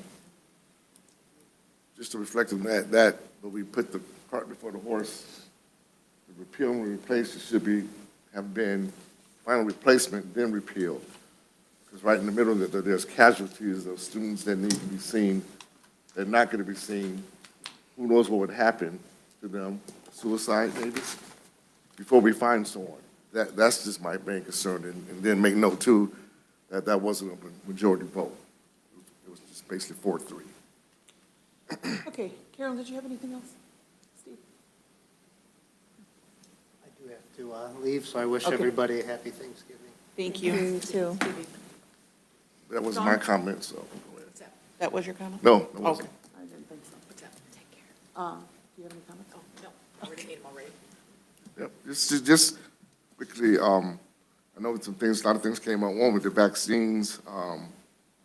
I'd like to mention, I hear people come up and complain about them and have issues with, we talked about these diseases that were eradicated, and we will see them again if we stop vaccinating our kids. And people remember, go down memory lane, that was smallpox and pertussis, basic kids coughing to death. Can you imagine having your kid in your arm, they turn blue because they can't stop coughing? Those things will be eradicated. Not numbers down, but eradicated. And they will come back when we stop vaccinating. good example as far as people mandating things. Remember when smoking was, you could smoke right in here if you were of age. There's a reason why, and it was very difficult to fight the lawsuits or the pushback on no smoking in public places. You know what changed that? What changed that is that, yes, you have a right to smoke. That's your constitutional right. But your constitutional right is not to give me cancer. You give cancer to yourself. Because once they prove, the research proved that secondhand smoke can cause cancer, that changed the game. Now you cannot smoke in public places. You do not have the right to give me cancer. So we need to think about that when we're concerned about things that we don't do, how it affects other people. The teen clinic, just a note, there's a bullseye on the Port Huron teen clinic. Dr. Devin made statements that he would not address that. It would be the health officer's decision, and he's walking back that. And we'll see, I guarantee you, within a few months, the teen clinic at Port Huron will be closed too. And then I'm hoping, though, here at least we can put the horse in front of the cart. Let's find a replacement. Some entity that's going to cover these teens here, those who come into the teen clinic before they're shutting it down and figure out what we'll figure out later. Back quickly on vaccines, I'm just happy to know we're here and we'll see, based on what I'm hearing coming from Washington, hearing coming from Dr. Nevin, and that's usually the same, is that vaccine doesn't, maybe it's a question of vaccines don't cause autism. And now they found another corporate, it's Tylenol.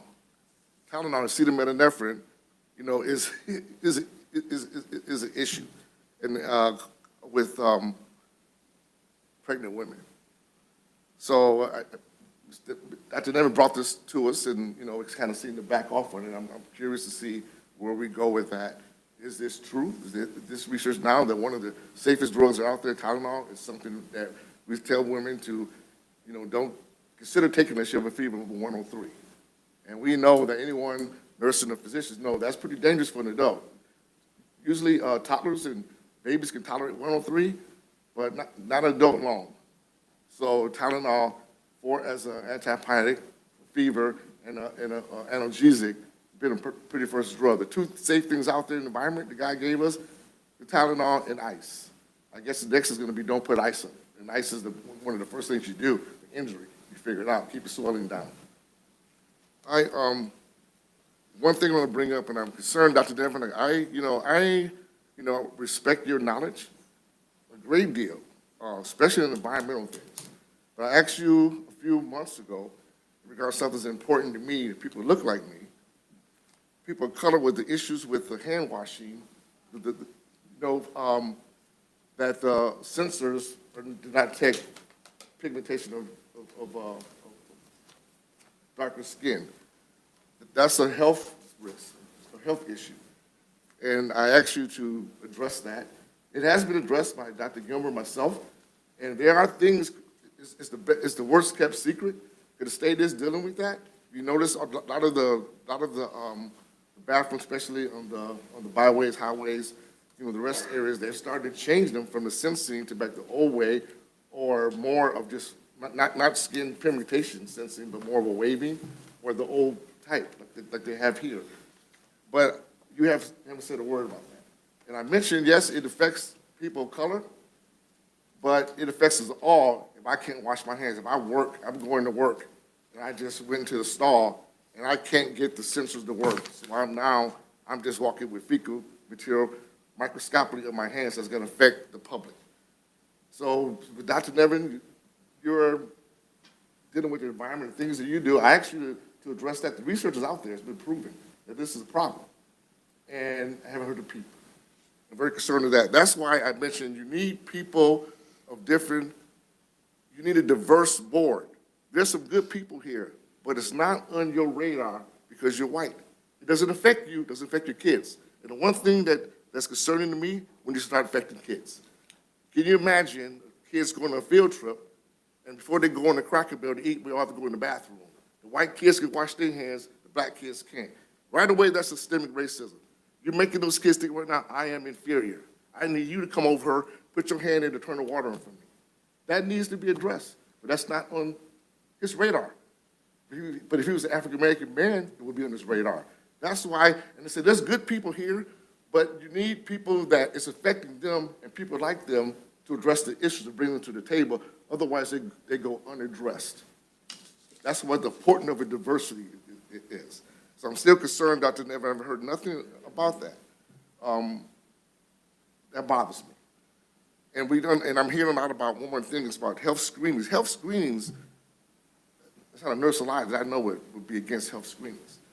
But I'm hearing that, we're going back, trying the dental. We already have hearing, we have vision. Now there's a problem with dental. No one's half the battle. Screenings are how we find issues early.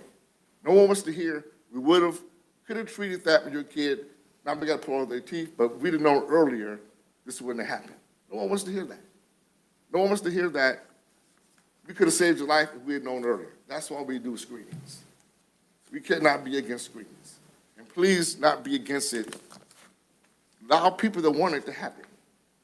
That's what really concerns me, Mr. Rush, in regards to what you were addressing about having issues with the dental screenings.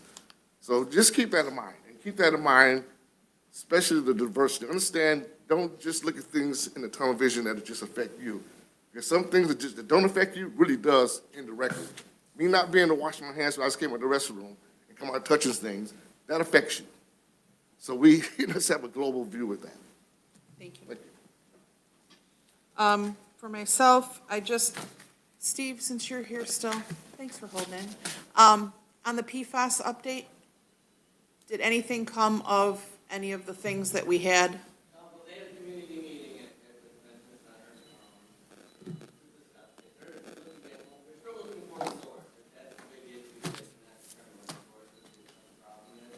Right. They're going to do some more testing early next year. Okay. The big point is that there's no indication that it's affected any of our drinking water. It has not? Has not. Okay. Thank you.